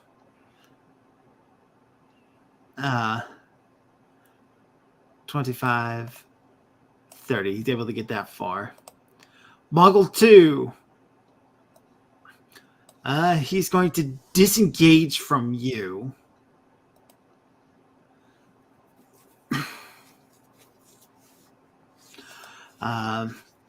He's going to disengage from you, Tavern. He's going to crawl into a space in the shelves and books here. So 5 disappears there. 5 appears out here. 10, 15, 20, 25, 30. Boggle 3. Agrok, as you're kind of like struggling with this backpack, suddenly the backpack goes very still. Mr. Boggle or Mr. Thane, sir, pardon, sir, are you okay? You want to peek inside? Just gonna shake it a little bit. Mr. Mr. Boggle, sir. Doesn't sound like there's a boggle inside anymore. I fucking Boggle, called sir, it. did you cut a hole through my backpack? Yahoo! Take a look over your side. You see the boggle down over there. Where'd he go? He's behind you now. I don't know where he's at. He's 3 spaces to your left. Oh, for Agrok, just hit them with the axe. Oh, that's where he's. Okay. That's kind of mean. I'm not mean. You see the Boggle reach into a space. In the bookshelves, and he's just going to hold his action. Boggle 4. He's going to disengage. Disappears over here. You can see him poking out of a shelf over here. Arya. This Boggle here. He's going to run over here, and then he's going to release another pile of oil. All right. Felgrim. All right, he's going to chase after him where he saw him, 5, 10, 15, 20. See the little shit. So I'm going to grab hold of the whacking stick and catch the lily. You've already have an intention for hitting children, so why not Boggles? That's a hit. Thwack. Just give him a big old lump. That's all I did. Area. I'm trying to decide. We're hitting these things okay anyway, right? Like nobody's really missed, so. Yeah. I've missed a couple times, but yeah, that's been par for the course this game. I'm trying to decide if it's worth it to cast Fairy Fire or not. You'll at least be able to track one Boggle. Let's see. We'll just do a crossbow for now. Boggle 4. I say that and then I miss.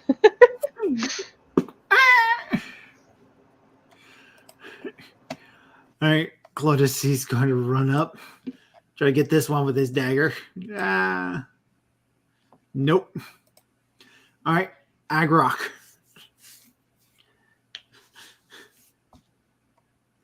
It's your turn, Nick.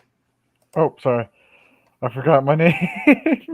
I was like, who's Agrok? Oh, wait, it's me. You said he reached his hand in a bookshelf. Yep. Blue, how stupid is Agrok? Look at your intelligence. You have an int of 11. An 11, all right. So about average. About average, all right. So I'm not entirely stupid, so I guess I'll chuck javelin at him. Just throw a javelin at him. Yeah, let's do that. That's a hit. Oh, 4. I'm glad my rolling of 1 damage is still carried over to to Agrok. Tavern. Well, guess who still didn't run out of movement range? 1, 2, 3, 4, 5. Stab.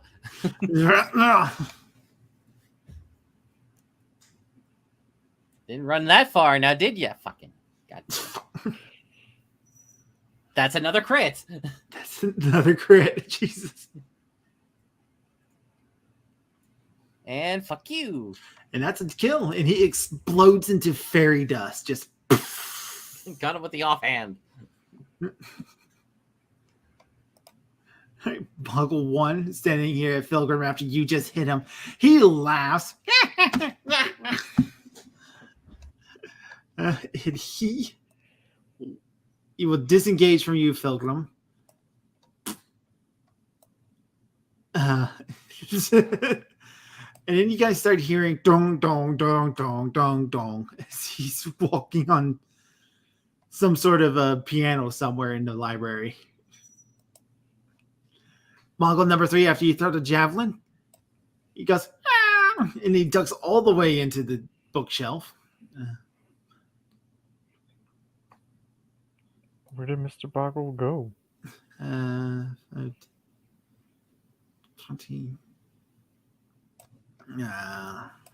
25, 30. Pops out of the bookshelf down here behind you, Tavern. And then he will pop back into here. 10, 15, 20, 25, 30. Because they have a limited range of how far they can get. He's going to 5, 10, 15, 20, 25, 30. You see him run out of the office from below, and now he's just running for this desk right here to try to get somewhere else. Boggle number 4. 5, 10, 15, 20, 25, 30. He's going to run here, and he's going to leave another oil mark at his feet here. And then Boggle 5. Oh, that's the one that ends up on the piano. This guy's the one I was thinking was moving. 10, 15. He's going to come popping out here. Basically. All right, Pilgrim. Just, goddamn, I love Boggles. They're just. So he used that oil slick to teleport, basically. What they do is basically they crawl into small spaces, and they're able to teleport that way. All right, so 5, 10, 15. I can see them both, right? Yeah, you can see the one that's walking on the piano that's over here. I can't get either one of them, but I can tell Boggle 1 looks more hurt, right? Yeah. All right. Let's see here. What's the range of this one? 5 foot. So I'll cast it right on top of him. And I'm going to cast Moonbeam right on top of him. So no matter where he goes, he'll be in that range. All right. Oh, why do I have Moonbeam twice on here? And All right, that's a fail. All right, another Boggle explodes. I don't have to bother with that. I'm just going to decast it anyways because there's no point keeping that up. I thought you can just move Moonbeam. Oh, wait. Can I?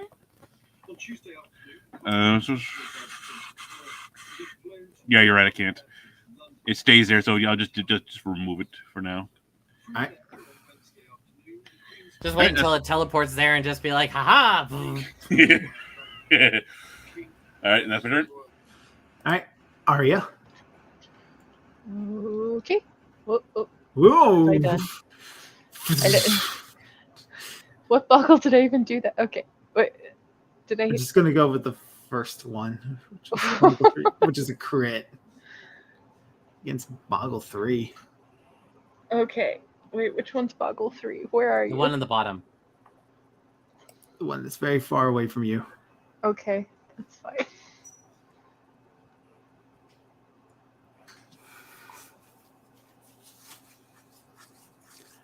Heavy damage dealt to Boggle 3. Yay. He's gonna run up here. He's gonna try to finish the job with that dagger of his. Stand still. Miss. Agrock. Okay. 5, 10, 15, 20, I can get Boggle 3. 25. All right. Or not. I'm sorry, sir. Mr. Sir, I am sorry. As a hit. I am sorry. I'm sorry. Another kill. I'm sorry, sir. I like that I made Nick a character that rages out at anything that hurts flowers and animals, and he's like, this means I'm nice to everything. Yeah. You see, he's very nice, so like, okay, I'll make him very nice then. It's a very polite 1, murder 2, 3, hobo. 4, 5. 1, 2, 3, 4. I'm just double moving to right here. And that's my turn. All right, Boggle 4 will disengage from you. 5, 10, 15. He's going to duck into the space here. How long does the ink last anyway? That's a good question. That's the oil on their skin. Oil puddle. The Boggle is puddle. For 1 hour. Oh, okay. So those are just going to be there the whole fight. Yeah, that's gonna be here the whole fight. They don't do a lot of damage. They're a pain to chase down, and that's what they're meant for. So 5, 10, 15, 20, 25. Boggle's gonna appear up in the bookshelf here. 25, 30. He's here now. All right, Boggle 5, 10, 15. Dun, dun, dun, dun. Tucks back behind the piano. Thing comes out of holes in the bookshelf here.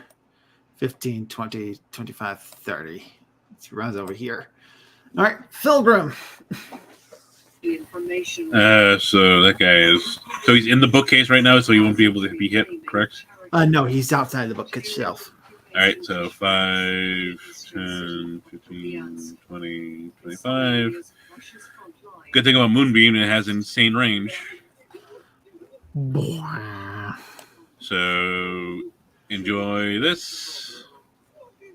He fails. He failed. That means he's going to take max damage. Oh, if he takes max damage, that's 20 radiant. Oh, no, he takes full damage. The Oh, takes the full Oh, damage. I'm okay. I understand what you're saying here.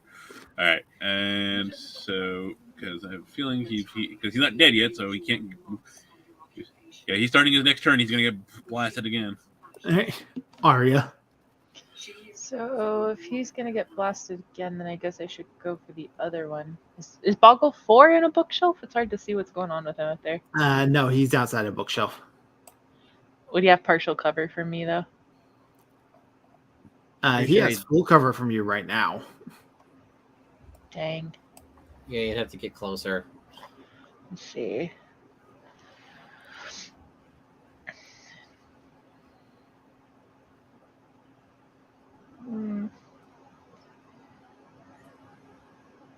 What if I were right here?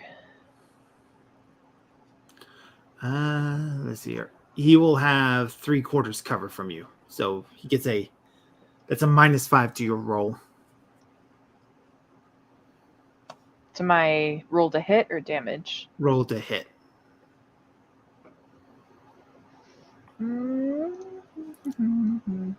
I might just, I'm just gonna give myself. Can I give myself bardic inspiration? Can I inspire myself? It's a very existential question. I can do this. Inspire others. So no, probably No. not. I believe in me. Right? Oh, whatever. We'll just give it the old Yourself college try. You're just a self-help coach. -5. I can see a college or glamour bard doing that, but It's a 14. That's a hit. It is still a hit. Okay. That's still a hit. Sweet. For 5 points of piercing damage. Ow! Good shot. Coldest is going to just kind of like pants out of breath. I've been chasing Boggles all day yesterday and all day today.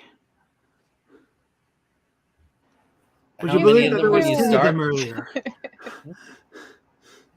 I would believe that, Coldest. I'll pat him on the back. I believe you. 10, 15, 20, 25, 30. Looks like you got that one there on lockdown. 5, 10, 15, 20, 25, 30. He's just going to keep running. All right. Agrok. Yep, pretty much the same. So if he has that one, we'll cover the moonbeam. So 5, 10, 15, 20, 25, 30. Then 10, 5 more. So 5, 10, 15, 20, 25, 30. All right. All right, Boggle 4 starts his turn in the move. Oh, no, I'm sorry. Tavern. It's your turn I was first. like, okay, 1, 2, 4, 5. I'm kind. Let's see. 1, 2, 3, 4, 5. I'm gonna see if he'll try to like teleport somewhere else. I'm not sure if there's a random direction to it or whatever, so I'm gonna just try to flank him on the other end. crossbow bolts from one side, and then death on the other. What do you think? Do you think you would be able to push that bookshelf up, or is that tree keeping it up? That tree's keeping it up. Ah, darn. All right, Boggle 4. That's a great 5, plan, though. 10, 15, 20, 25. He's going to climb up the ladder. He then proceeds to leave a thing of oil right at the foot of the ladder. 5, 10, 15, 20, 25, 30. So he's actually able to get to about right there as he's trying to make it as hard as possible to hit him. All right, Bog starts his turn. That's a fail. This guy's dead. Boom. All right. So I can see the guy. So 5, 10, 15, 20, 25. As far as I can get. He's up on top of a shelf above you. I don't think you would be able to logically see him from there. Oh, okay then. I will move myself back then. Where'd that last fucker go? I figured I'd be able to see him with height, but no.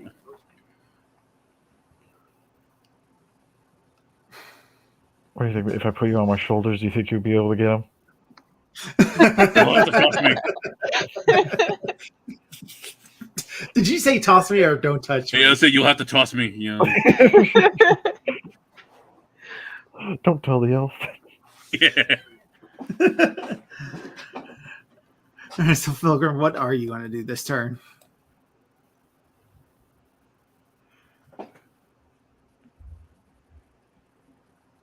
Good answer, I guess. Sorry. What are you going to do this turn? After I did that, I don't know where the last one is. You know, they're all moving here. I'm going to move south, just in case he pops up down here somehow. Just cover our bases. Aria. Okay, so I'm going to move out from behind this tree. Actually, we'll just go ahead and move right here. Yeah, And then I'm going to use Mingle with the Wind to levitate. And just step right off on top of the bookshelf there. Yep. Doop. Oh, no. And let's see. That's a hit. And you probably kill it. And that's a kill. He thought he had a good plan here, having that slippery oil at the top of the ladder. Yeah, I was going because it clearly looks like one of those ladders that is on a rail and can move. I was just gonna grab the ladder and just move it, and then climb up. And the boggle's just like, oh no. And that's it for that encounter. Coldest. Although actually, I just never mind. I shouldn't have been able to do that. I don't think because does it still count as casting levitate if I use Mingle with Wind? It's a one. It's a one-off. Yeah, I was gonna say it's once per long rest. So. Yeah. All right. So combat is over. Coldest collapses over. Oh god, the nightmare's over. That's okay, Cold-ass. It's okay. You did your best. They were getting oil all over the books. Yeah. Thank you, adventurers. I owe you a good deal. Yeah, can you clean my backpack? He will start casting prestidigitation on stuff to try to clean up this boggle oil. Yay. So then, jumping down, we have several questions. I'm sure you do. He kind of looks at you and goes, and what can I do for such a beautiful air genie like yourself? Well, you see, this town, the plants and all that, do you know what's going on? Some kind of curse or? I don't know. I've been trying to look into it, and I think I'm close to a breakthrough. But I'm uncertain. You see, it looks like it might just be some sort of rotting curse, the magical presence of a creature in the area. I see. Oh, and do you know anything about, and I'll bring out the pouch, these rings? He's going to take up the rings and goes, "Where did you get these?" Those little girls that have been causing trouble in town, they were wearing them. They were wearing these? Indeed. All right. He says, "Come into the master's office with me." He leads you back into this back office here.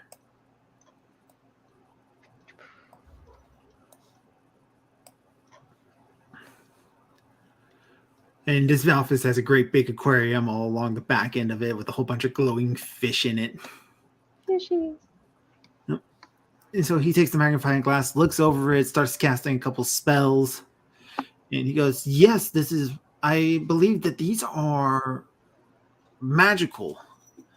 They seem to be using some sort of conjuration magic."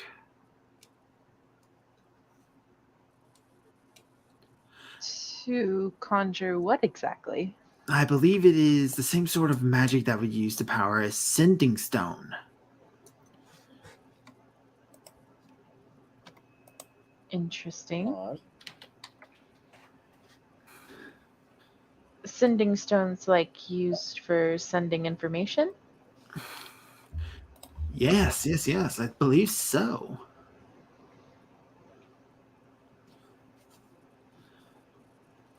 So the girls were using the rings to communicate with each other? Or someone was communicating with them? Someone fed ideas into their heads. He starts looking at pieces of paper, trying to look, and goes, "It's strange because I was looking into the whole plant situation with the town, and now you're bringing up these rings. Clearly, it has something to do with Fae, I believe. Fae creatures." Which the Boggles were too. Oh, also, the first time we slept in the town, we all had horrible dreams. Horrible dreams, sweetheart. Really? Yeah. Good idea. She just stole my bottle from me, drained it to where it's flat, so it made that loud cracking noise. But it's all good. I don't think I've heard the cracking noise. I didn't either. All I right. didn't hear that either. So, I've lost my complete train of thought. She was just talking about the dreams. He kind of scratches down and goes, "See if you can find me a book called The Complete Forces of Fae in the library over there real quick." All right. And I'll look for it. What, an investigation roll or? Yeah, an investigation roll. Investigation.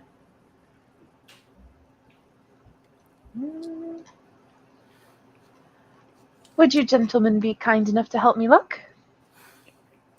Of course, ma'am. I was gonna try to experiment with something, but yeah, I'll help first. I was gonna need two other people. You can do what you need to do. Agrog found it. It was the one that was green.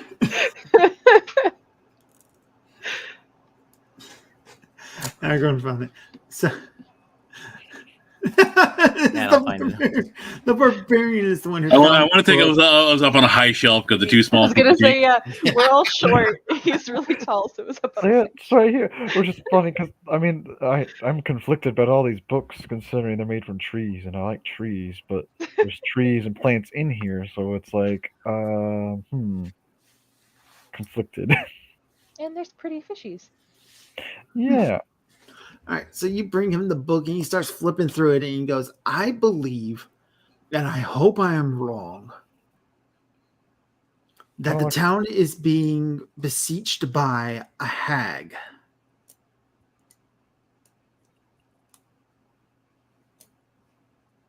Would that correlate with all the animals getting sick too? That will correlate with the animals getting sick, the plants dying off, the nightmares people have been having, including you, the corruption of the children, the use of these iron rings, the strange appearance of the boggles. This could be a very dangerous foe. Have there been any reports of hag sightings? No, they won't let themselves be seen like that easily. He goes over to the treasure chest here and goes, "You're going to need to deal with this very quickly. Usually the hags have to disguise themselves as old women, usually. Hopefully it's not one that's powerful enough that's able to disguise itself as anybody. So I would, seeing all the information about this sickening of the plants, I would check with the herbalist first. Is typically who they usually take. He gives you a magic crystal. He says, put this over your eye. It will allow you to see through the hag's disguise. I also have some magic weapons here, if anybody wants any. What other old ladies are in the town that we might just need to just process of elimination if it's not the herbalist? There's the mayor's wife. There's a couple of fruit saleswomen in the market. And I believe there is an old woman living south of the no, there's an old woman living in the gold. I'm forgetting the name of this faction here in town. In the Golden Company. She's their caretaker. Okay, so You know, we have maid services, all that sort of things. Okay, so we have our list of candidates. Now you said something about magical weapons. I did.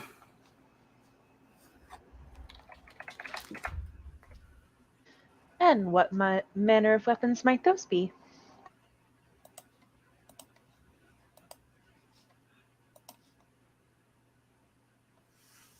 So first thing he pulls out is a crossbow bolt. It said, this is a bolt of fey slaying.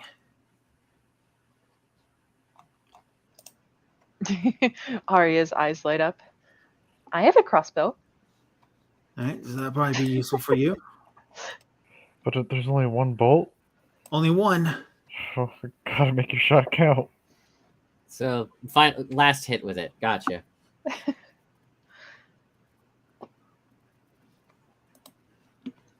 Let's see here.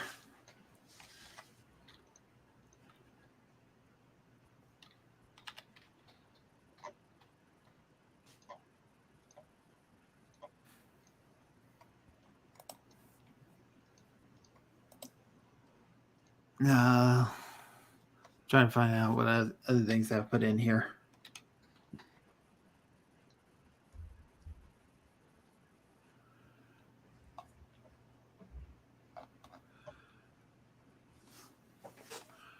He has a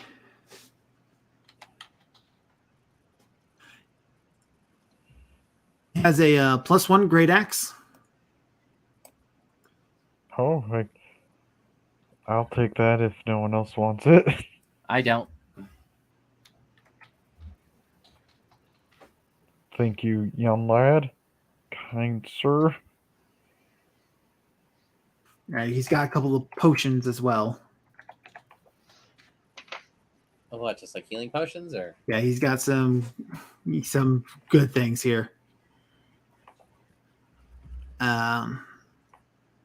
First thing he pulls out is a potion of fire giant strength.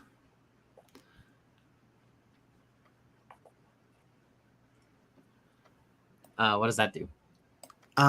It will raise your strength score to 25 for 1 hour. We have two people that could really want that. Yeah. What's your strength, Nick? 17 plus 3. Okay, it's higher than mine. So I'll take it then. Yeah. Yeah, ability 17, so yeah, then I get the +3. Yep. He's got a potion of heroism.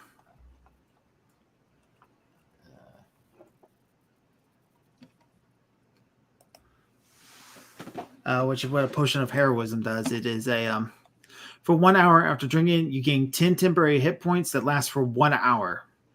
For the same duration, you are under the effects of a blessed spell. That one might honestly be. I mean, Tavin and Agrok are both going to be melee combatants, so one of you two. So if you're taking the other potion, then probably Agrok should take that one. And then 4 potions of greater healing. It says on there. Yep. Then 1 for each. Sure. All right. And then you want me to take the other potion you said? Yeah, the heroism one. So 1 potion. Oop. And then 1 potion of greater healing. So that last potion of greater healing is for you, Amish.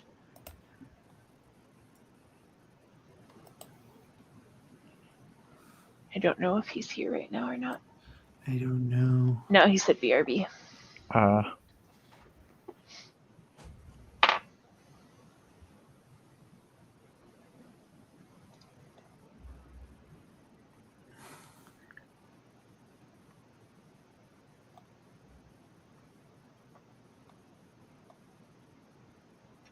So, let's just keep that in there.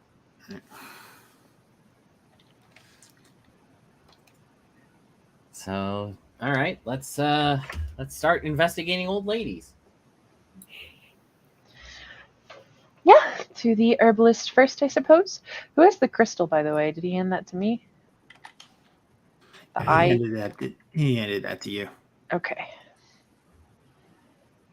You're the face. You can talk to people. You should probably have it. Okay. Just casually look through a crystal at people. Oh, don't mind me. Either that or give it. My crystal. Either that or give it to the. Either that or give it to the druid. I was gonna It'd be say, like- don't gnomes stare at crystals just like as a thing that they do? That's a misnomer.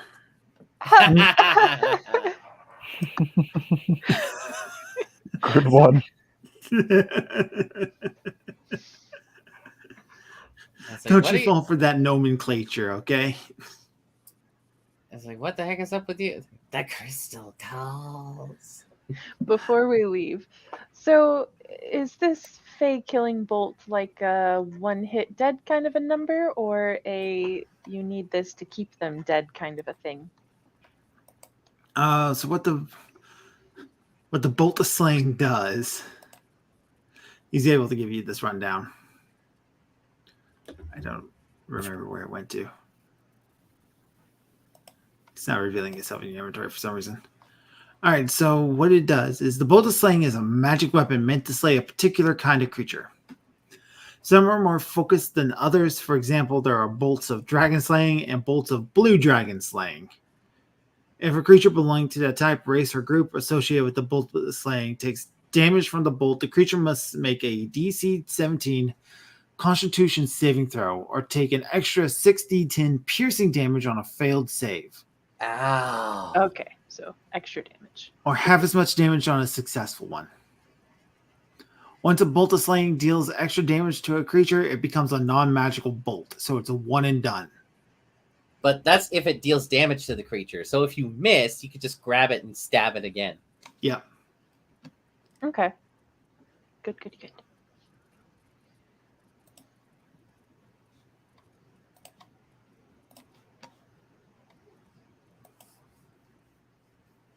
I just watch Blue just go, "Tink." Oh, sorry. I just run over to one side of the wall, grab it, fire it again, miss, run over to the other side of the building, pull it out. I'm gonna going get you. to give Amish a quick moment to get back.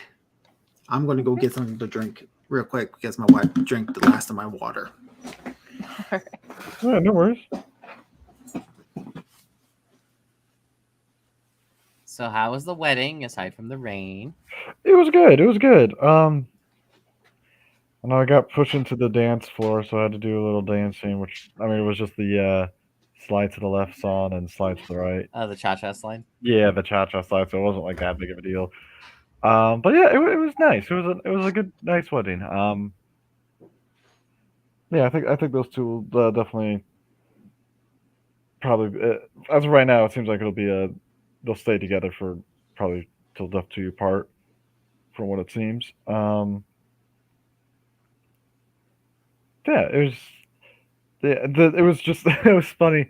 The cousin-in-law, he made us. He was the best man. He made a speech, and he was talking about all the families, and then when he was talking about the Brown family, it was just like, oh, what's he gonna say? And then it was like a super nice speech and whatnot, and he had just only nice things to say about us. But it's just kind of funny where everyone afterwards is like, yeah, he made us sound like a good family. It's like I want to live with this family, and then it's like, oh no, uh, I'm explaining the joke really badly. We're very our jokes and our like the Brown side of the family. Everyone is on. There's no barriers. We go as far as we want, and anyone's on the table. We will make fun of anyone. Okay. Very tongue in cheek up like that. So when he was describing us, he said it's super nice, and it's like he did say you better have thick skin around the Brown family. That's for sure. But they are very fun and loving. It's like, yeah, he made it sound very nice. It's like we're all joking, like I want to live with the family Paul's talking about, like to the bride, and then she's like, yeah. So it's like it must suck when you finally met us though, and because that ain't what Paul described. But yeah, it was nice. Food was fine. Yeah, not much to really say about it. It was just pretty chill. A lot of people kind of got really hot because it was in a barn, so it got really hot real fast. But I mean, once the storm came in, though, it cooled everything down. All right. Yeah, but yeah, so it's good wedding. Have you thought about what you'll do for your wedding, Hex, at all, or I have to get there first. yeah, Probably Well, not much of anything. yeah? I mean, have you thought like would you want like a? This wasn't a big wedding, but it was a good decent sized wedding of just family and close friends and whatnot. But Like odds are it would just be a trip to the courthouse. church at the courthouse. Okay. Yeah, not much. I have no idea. That would require, you know, a lot of things. Yeah, I assume planning and yeah, that kind of that. Oh, I just wasn't sure what your idea was if you were going to go for like a what do you call it? I don't know. I don't want to say like a traditional wedding, but you know what I mean, where you get Yeah, I get you. Yeah. yeah, or just like I said, just a trip to the courthouse to get things signed.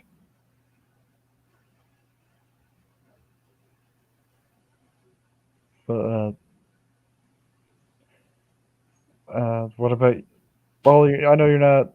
I guess in the. Have you thought about it, Blue, of what you would want your wedding to be? I know you're not have a fiance or anything like that, but Yeah, we've talked about it a little bit. We honestly probably just want something really small. I mean, we'll still do, I guess, semi-traditional. I mean, neither of us are really religious, so not like church wedding, but we've both talked about just something kind of like outdoorsy and rustic and just like close family basically, and that's it. Like literally like 20 people tops and call it a day, you know? yeah, that's understandable. That's yeah, that's probably what I would want. It's one of the. I guess it's one of those. It just depends on whoever the significant other is, because like they might want something else. It's like I'm fine with Right. with just me, significant other, and maybe someone just being under a tree and have someone else there just Exactly. Yeah. No, that's kind of what, because we're both fairly introverted, so neither of us really want a big thing, you know? yeah. And then your wedding night is just watching anime. I'm sorry, I'm back. Honestly. Welcome back. Is Hamish back yet? I don't think so. He hasn't said anything at the very least. Oh dear.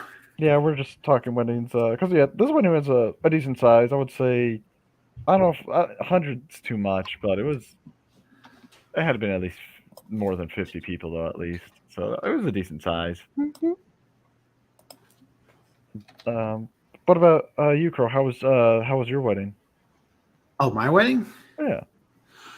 It was fine, largely. Yeah, we were talking like like sizes and what would you want for a wedding kind of thing? Like how many people and that kind of thing. Oh, we had enough people. Mhm. I think we had like a little over 50 people at my wedding. Nice. Nice. Yeah. Yeah, that's a good sized wedding right there. Yeah. All right. Well, we can't wait for Amish forever. Hopefully it's okay. Yeah. Hopefully he's all right. Hope his back isn't giving him. That was what it was last time, right? Yeah. Yeah.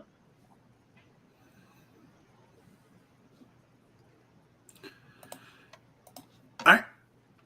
So, do you guys want to try to take a short rest before you go off and fight this hag? I wasn't even hurt, so I'm good. Yeah, I mean, nothing attacked us, and I don't think. Would we get anything back on a short rest? Would anyone? Only some people get spells. I think. I don't think either you or Amish do, though. Yeah, well, and I didn't use any spells. He used a couple. Actually, he said he does get his spells back on a short rest, I think, last time. Oh, No, he gets his wild shape. That's right. Yeah. Which he did not use, so yeah, he's still got something if he runs out of spells. Yeah. All right. So, which one are you going to go check first? Herbalist, I think? Yeah. We'll just go down the list one by one of every old lady. And then there's just no more old ladies in the town. It's like, well, It ends up being one of the little kids. Ooh, that'd be kind of cool, actually. The old man in town. it's an old man after all. What a twist. What are you doing? All right, so you walk into the herbalist shop with the old lady, and it's got this heavy scent of all these different spices and ferns and ivory climbing up the walls and everything. And she walks out from the back and goes, "Ah, welcome, travelers, welcome. How can I be of service?" She's missing teeth. We were wondering what you know about the problems with the local plant life. Oh, dreadful thing. Dreadful, dreadful, dreadful. Somebody should really do something about it. Can we say I have the crystal? Well, since Amish isn't here, or whatever. Yeah, real that's quick. fine. I'm gonna be like, hey, could you tell us about that plant over there? And I just like point to something like way behind her, and like up on a shelf or something like that, so she wouldn't immediately see what I'm doing. All right, so she starts rattling on about the properties of the type of plant you pointed at. And while she has her back turned, I just pull up the crystal and look at her. All right. Oh, well, that was easy. It's like, and as soon as she gets to some point, it's like, yeah, that's exactly the plant we were looking for, right, guys? Oh, yeah. That's the one. I don't know the plant you were talking about. And then I'll just like, since I love my plants, I'll be like, you were actually talking about this. What she's pointing out is this. So she turns to look back at you, sees you got that crystal in your eye. I Guess, just immediately pocket it. I'm like, nothing. Nothing. what were you doing with that there, dear sweetie? Oh, I don't know. We just got it from a friend. It's kind of cool and whatnot. Yeah. Yeah, Surprise! while she's questioning him, I'm just gonna shoot her. Yeah. Surprise attack. What are you shooting her with? The bolt. I mean, might as well, right? Let's just start off with that.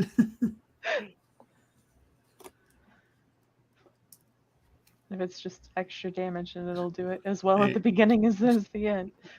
Let me give you guys where you guys are fighting at.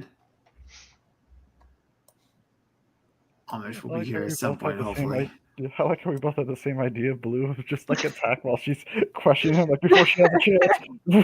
Just boop. I mean, I gave you guys the signal. It's like, yep, that's what we want. Huh? Oh, he says he's back. Oh, Amish is back. Yay. Well, they found the hag. We're attacking an herbalist. Yep. That's actually a hag. All right, got good thing I showed up right in time. Yep. The twist is that they were all hags all along. Oh, she's huge. Oh, yeah, No, well, she's big. She is a monster of a person. She's bigger than me. All right, and Arya is starting this whole thing off with just shooting her with the bolt. Yep. She technically has half cover because she is behind the counter here. But she's so big, she's... Does it have its own damage thing, or am I just gonna have to? You're going to have to roll the dice. Okay, you'll have to remind me what it is if I hit. All I right, did that hit. that is a hit. All right. Jesus, oh, I forgot it. They're right. I'm like, wait. I want to make sure they do. I don't know if I do base cross, So yeah, you do your base damage first from shooting it with a normal crossbow bolt. so I'll just go ahead and roll that. And she seems partially resistant to that. However, this is actually a magical, so she would take all that damage. Okay. All right. She then has to succeed on a DC 17 Constitution saving throw. So She failed. yes. So she takes the full 6d10 piercing damage on a failed save. Ooh. 6d10. Okay, let me find the d10. That's this guy, right? I don't know. We can't see. It is. It's the one with the Really from- pentagons, right? Yeah, Yeah. Okay. No. The Pentagons is the D12. You want the one that's underneath that one. yeah, the one at the third from the Oh, okay. total right. Oh yeah. Okay. I think I see. 1, 2, yeah, counting from the Four, D20 five, to 12. 6. It's got the diamond shape. Yeah. You said 6 d10s, right? Yep, 6 of these bad boys. Yeah, those are D10s. Dealing a whopping 36 points of damage to her. Ah! Ah! So you've been to talk to the wizard, have you? She just rips it out, breaks it between her fingers. Well, we're gonna have to show you what little dirty children get for Christmas. Iron rings, evidently. More than just rings. She smiles. She's missing teeth. Those were my teeth, dearie. Ew. Pilgrim, you're opening us up here.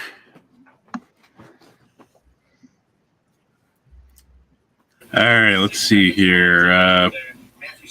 So she's partial cover, right? Yeah, she's got a half cover. Well, right now I don't have a good. So that ain't gonna work that well. So you know what? Let's push her away from that cover then. I'm gonna cast Thunder Wave. All right. It's You can centered see. on you, so you'd have to move closer to her. If you don't want to lose your allies. Yeah, because we're here too. So she doesn't take that. Does she take the damage? Yeah, so halved. You're still gonna hit everybody but me if you're right there. Oh wait, I thought Thunder wave. 15-foot cube. Oh, I thought that was a cone thing. Nope, No, thunder wave's not a cone. it's a box. Yeah. All right, guess it. If you go up to the right of her, you should be able to do it without hitting anybody. Come on, you stupid. Yeesh. Or the left, yeah, either way. Yeah, that'll we're work. fine there. Not what I wanted, but I'll take it. Oh, 3 damage. You didn't even make this. Oh no, she was successful on the save. Yeah. So, all right. So that's a bit of hit, but you send stuff flying off all around her. I was more like trying to push her away from the coverage. All right. So she is going to reach down below the counter, grab like a variety of these different. She looks like she grabs like this sack that's underneath the counter, opens it up, reaches inside, and pulls out what looks like a squirrel that's squirming. And in her big hand, she just kind of like breaks its neck and tosses it off on the other side of the counter, directly between her and everyone else. Oh, that's gonna piss off Agrok. And the dead squirrel turns into a creature as the polymorph ends. Turns into this. No. Oh, Okay, cool. Puppy. death puppy. Right? Then she will provoke an attack of opportunity from Felgrim as she backs off into the back room.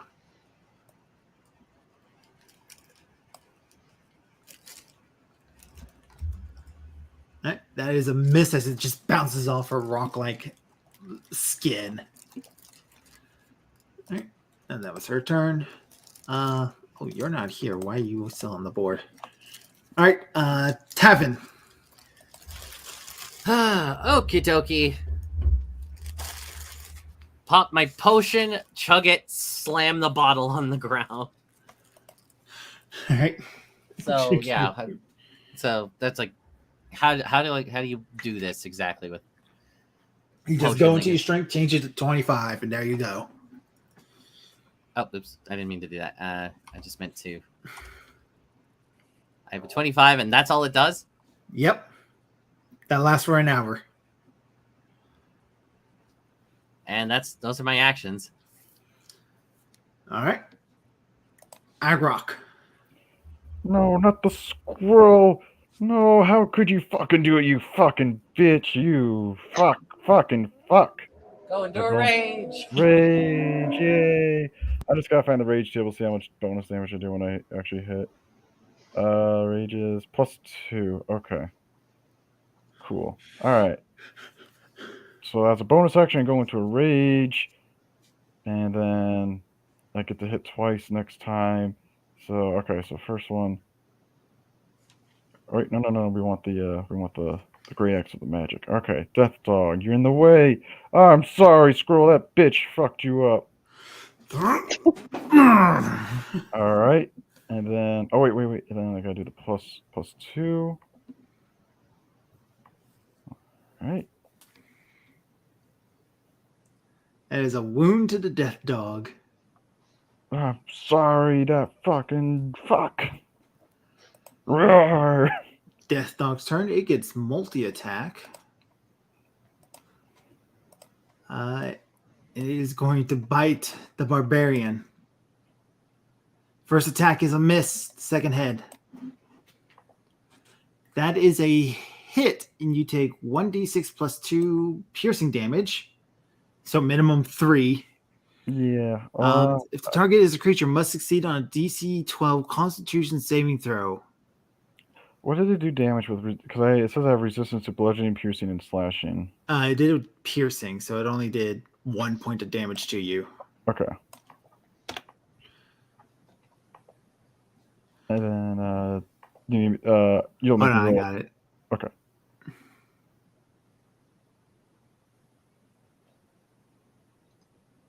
All right, so DC 12 Constitution saving throw, which you fail. All right, that won't come up again until 24 hours from now. So After this adventure ends. DC 12 Constitution saving throw against disease or become poisoned until the disease is cured. Every 24 hours that elapse, the creature must repeat the saving throw, reducing its hit point maximum by 1d10 on a failure. I have lesser restoration anyways, so And I can cure diseases as well. So yeah. Yep, this reduction lasts until the disease is cured. The creature dies as the disease reduced a hit point maximum to 0. So that's that. And it is Arya's turn. Area. Person. Blue. It's the Arya. blue girl's turn. The blue girl's turn. Okay. I guess I will do a hit at this thing since That is a hit.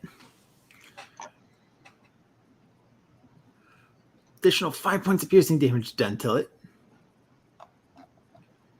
All right, and we're back up to the top with Felgrim.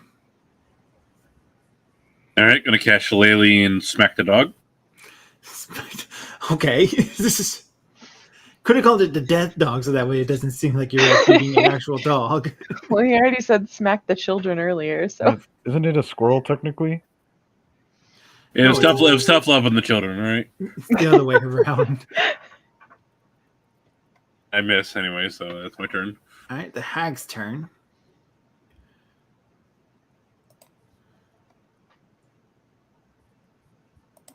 She is going to cast a spell as thick fog starts to cover up the entire area. She casts Fog Cloud. This just essentially makes it hard to see. Fog Cloud's a weird spell. I'm You gonna create a have 20-foot radius sphere of fog centered on a point within range. The sphere spreads around corners and area is heavily obscure. It lasts for the duration until a wind of moderate or greater speed disperse it. So with the area heavily obscured, you're basically have disadvantage attacking things within the fog cloud, but you get advantage because they also can't see you very well. So essentially, everybody looks like shapes now, so you don't know what she's throwing at you now. All right, Tavern. Avast ye, scurvy dog, die! Oh wait, those disadvantaged or? No, they cancel each other's out, so it's normal attacks. So Okay, that's a crit. all right, crit against the dog. Die! All right, 11 points of damage dealt to the dog. Whack. Offhand. I still hit because I have a strength of 25. Yeah. Kill. And you're like, oh man, that's all it does is just whack, boom, boom, boom, whack. I feel strong. You walk through the counter now. Just I'll just use that one. Climb up to here. Yeah, I'll just be right here. It's like, I think she's in here. I don't know. There's a big shape that looks like her. Yeah, it's probably her. At least she's easier to look at. All right, Agok. Well, we will avenge your death, squirrel. You will not be forgotten by me. So I'll climb over and then. Yeah. Fuck you, bitch. For the squirrel. For the squirrel. That's a hit. Oh wait, I forgot to add +2. I forgot to add the +2. Another additional 2. Yep, because of the rage. Sorry. Oh, let me see if I hit the next on the bonus attack. Yes, all right. That's a hit.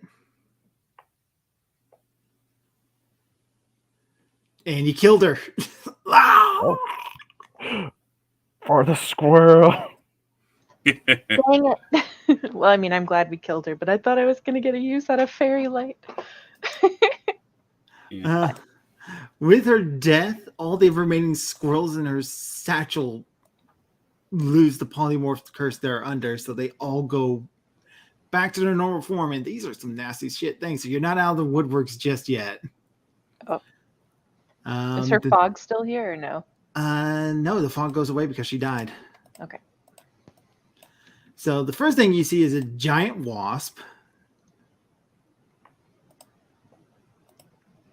The second one is a creature that looks like this. Oh, it's a fucking cockatrice. Up next on the list is a bugbear.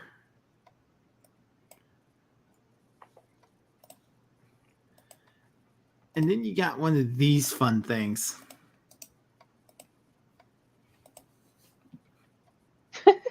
So I had to mute my mic and check something real quick. So did the witch just explode, or did she just teleport and leave presents behind? No, she exploded. The barbarian just wrecked her shit.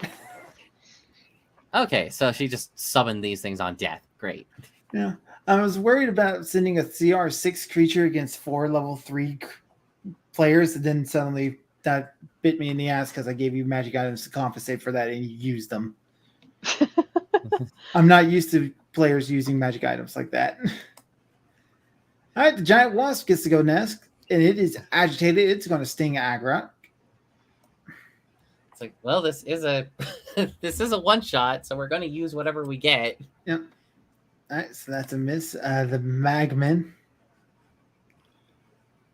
It just starts cheering, laughing. Yeah! And it's going to try to touch Tavern. No. Not the touchy touch. Don't Not melt the my bad nipples. touch. All right. Hits with a 19. You take 2d6 fire damage. And you are on fire. At the start of your turn, you'll take an additional 1d6 fire damage. Is there any way to put it out, or just stop, drop, roll, or waste a turn, or what? Takes an action to douse the fire. So yeah, stop, drop, roll, basically. Okay. All right, Arya. Okay, so he can stop, drop, and roll.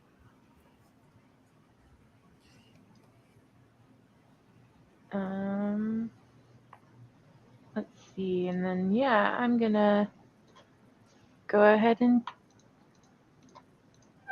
cast fairy fire so that everybody will get advantage, and won't that be nice? Fairy fire makes everything all bright and sparkly. Um, 3 of the 4 failed. The only one that succeeded was the Magman. And he's already shiny. okay, so yeah, so we'll have advantage on attacks on the other 3 then. Yep. I believe there's something you can drop into the chat that says grants advantage. Oh yeah. Okay. I see. Cool. All right. Bugbear. It's going to slink around here.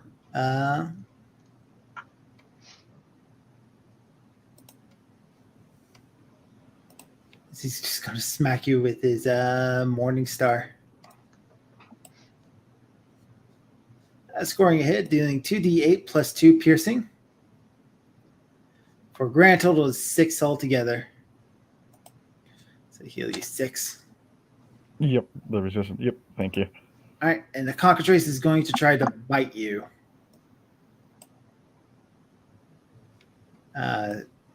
Hitting, dealing 2 points of damage to you.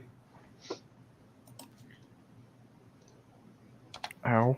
Then you have to make a Constitution saving throw. Which you succeed, so you are not petrified. Oh, thank God. On success, the effect ends on feeling. All right. Philgrim. Let's see here. He's the one I didn't know I have advantage on. Oh, I don't have level 2 spells anyways because I already used them earlier. So I'm going to... Yeah, I'm just going to go up there. There's a wall in your way right there. Oh, there is.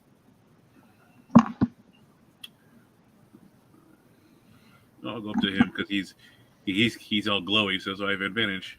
Yep. They should roll automatically, right? Yes. Yes, it did. It's a miss. Yay. All right, Tavern, you take 2 points of fire damage. Okay. As much as I want to beat up the little shit, I kind of need to kill this thing. That's a crit. That's a crit. Jesus.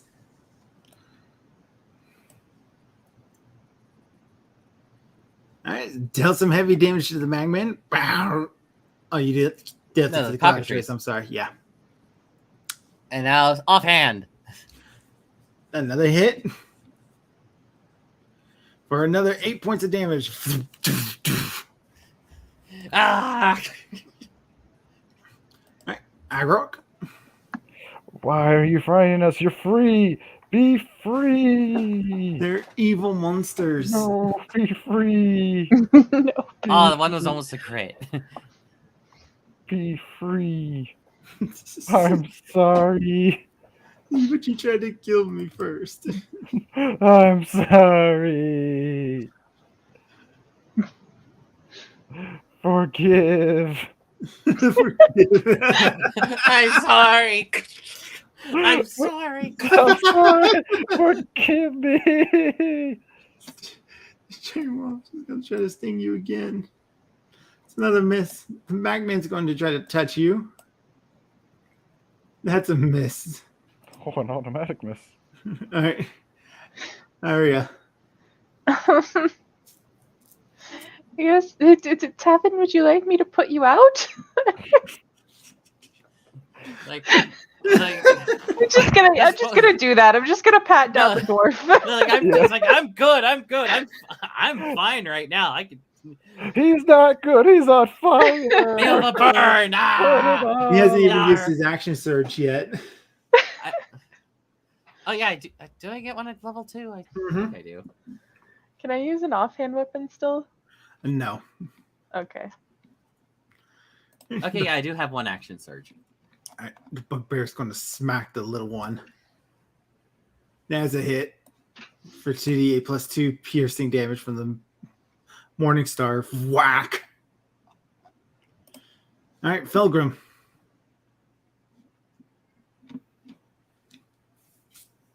Oh, you do have a potion of greater healing, by the way, Amish. I don't think you were there for that. Oh, let's see here what we got here. It's still in the party sheet. You know what? Yeah, I got one better I can do to help myself right now. Because we have taken a long rest, so I do have him back.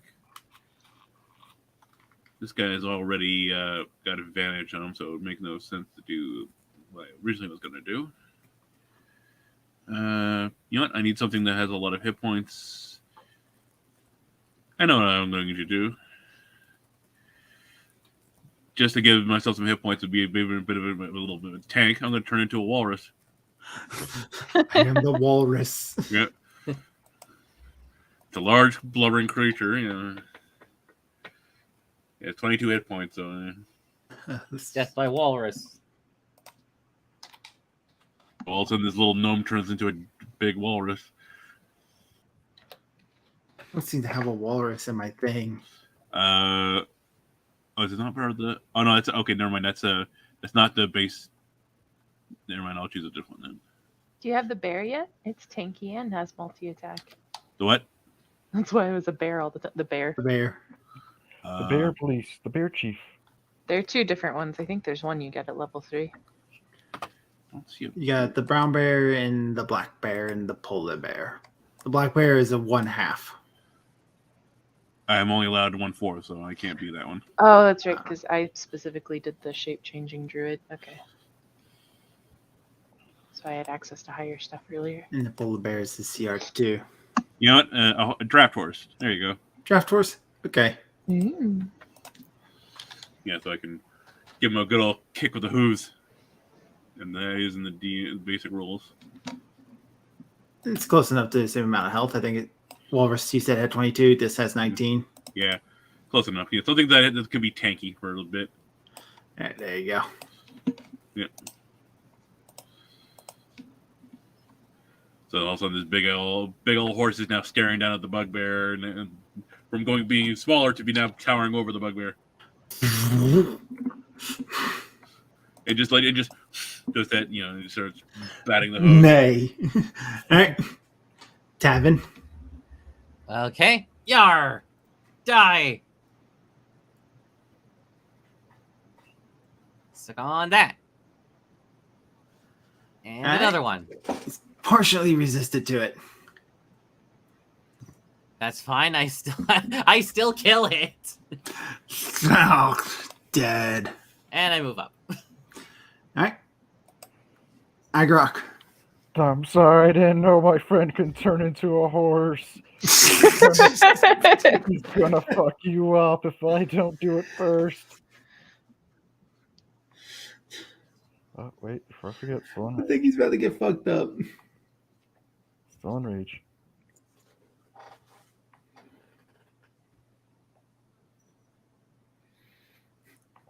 Another hit.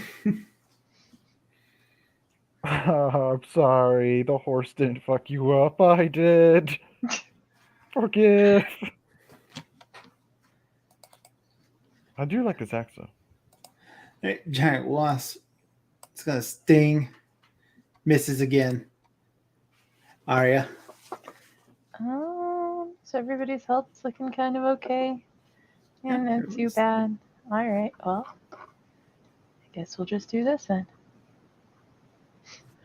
That's a hit on the great wasp.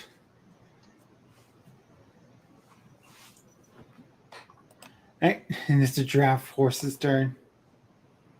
Just briefly occupy the big guy's turn at space for a second.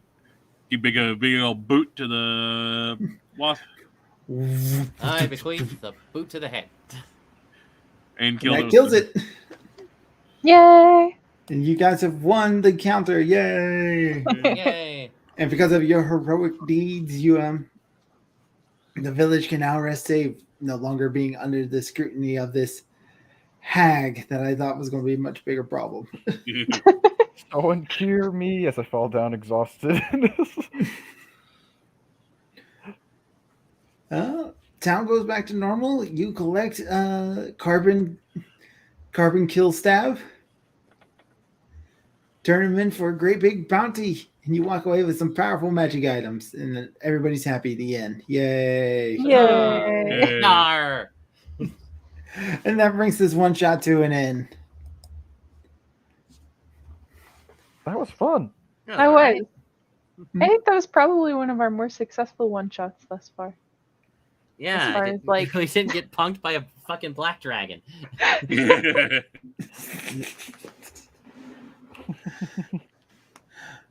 I really think I did something wrong here with the anus hag fight. Perhaps I was too worried about giving you that bolt of face laying. Yeah, that might. No, I think it was the I think instead of the if you didn't do the fall, like if you dropped down another animal, I think that would have like especially the cockatrice that would have I think that would have made it go on for a little longer. Especially if it paralyzed one of us, we would have been really screwed over. No, Yeah, petrified. It would have been worse. Yeah, I should have dropped another animal instead of the fog cloud.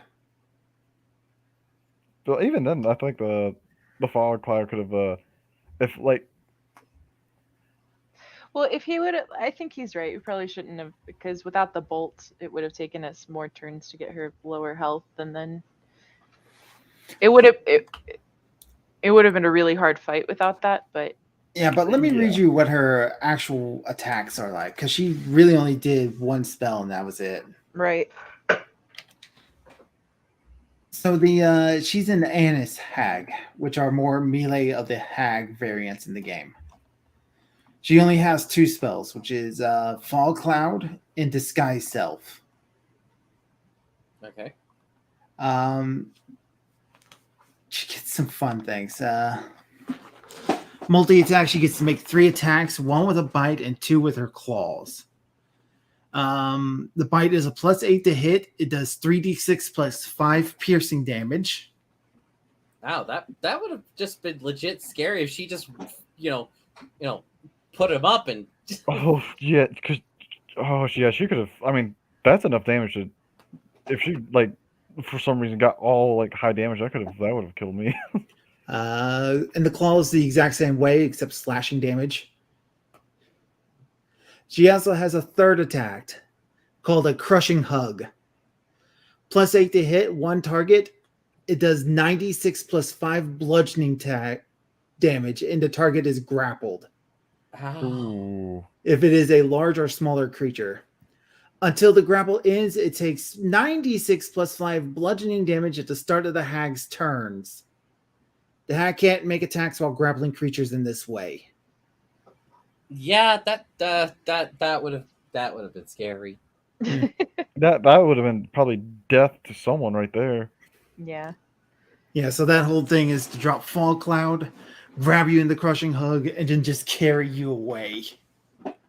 That ordeal.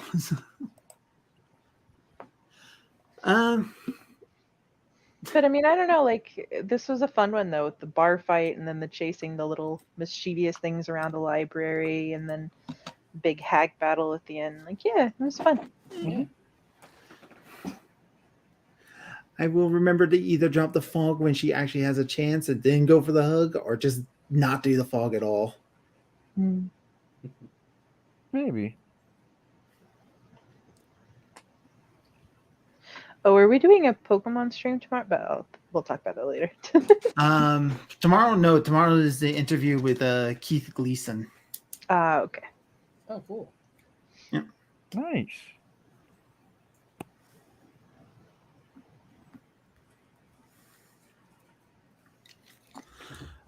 For comics, so I guess that's going to be the end of this. Who wants to do stream memes?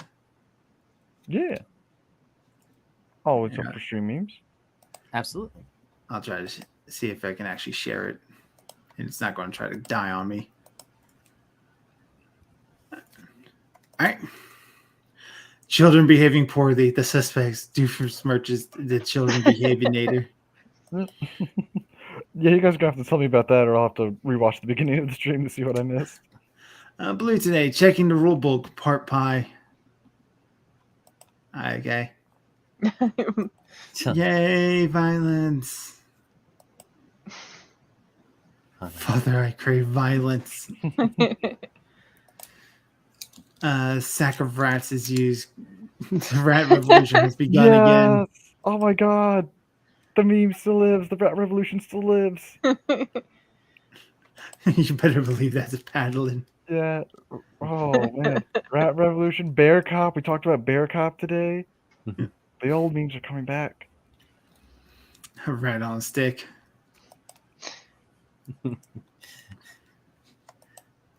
Once he sees the unconscious children, you know you had it coming. Bless the sky. What are we going to do?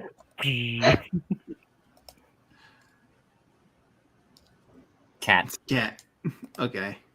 Oh, when Tygon was attacking the wires. It's gonna have to toss me. This character in his background, squeaky, squeak, squeaks. Oh yeah. Squeakerton, no. In fact, story part 2. I love that. Boot I to love the that head. image. And that was that. Yeah. Yay. Yeah. Did y'all notice they put Agrok the late? That's funny. Agrok the late. All right, that's gonna do it from us this evening. That was fun. Yeah. Yeah. Mm-hmm. All right, so we will be seeing you guys again next week. Hopefully, Neph is feeling better, Yeah. and we Yeah. can continue on with the Pirate Crows. If not, we'll do probably another one shot or something. Oh, we still got a pirate in there. Still had a pirate in there. Yeah, my idea for the backstory was basically, I was just on a ship and whatnot, and all of a sudden there was just this big, massive wave and like a really, really distant, creepy sound or whatever. The boat capsized. I managed to just get on a boat, ended up on a life raft, ended up on the mainland, and it's like, maybe I'm just gonna like lay low for a while and just like earn enough money for a new ship or something. And I was, as far as I know, I'm the only survivor, so that's how I'm connected. The giant wave was from the kaiju fight. Oh, That's funny. I like that. All right, we'll be seeing you guys again next week. All right, bye-bye. Later. Gentlemen, I wash my hands of this weirdness.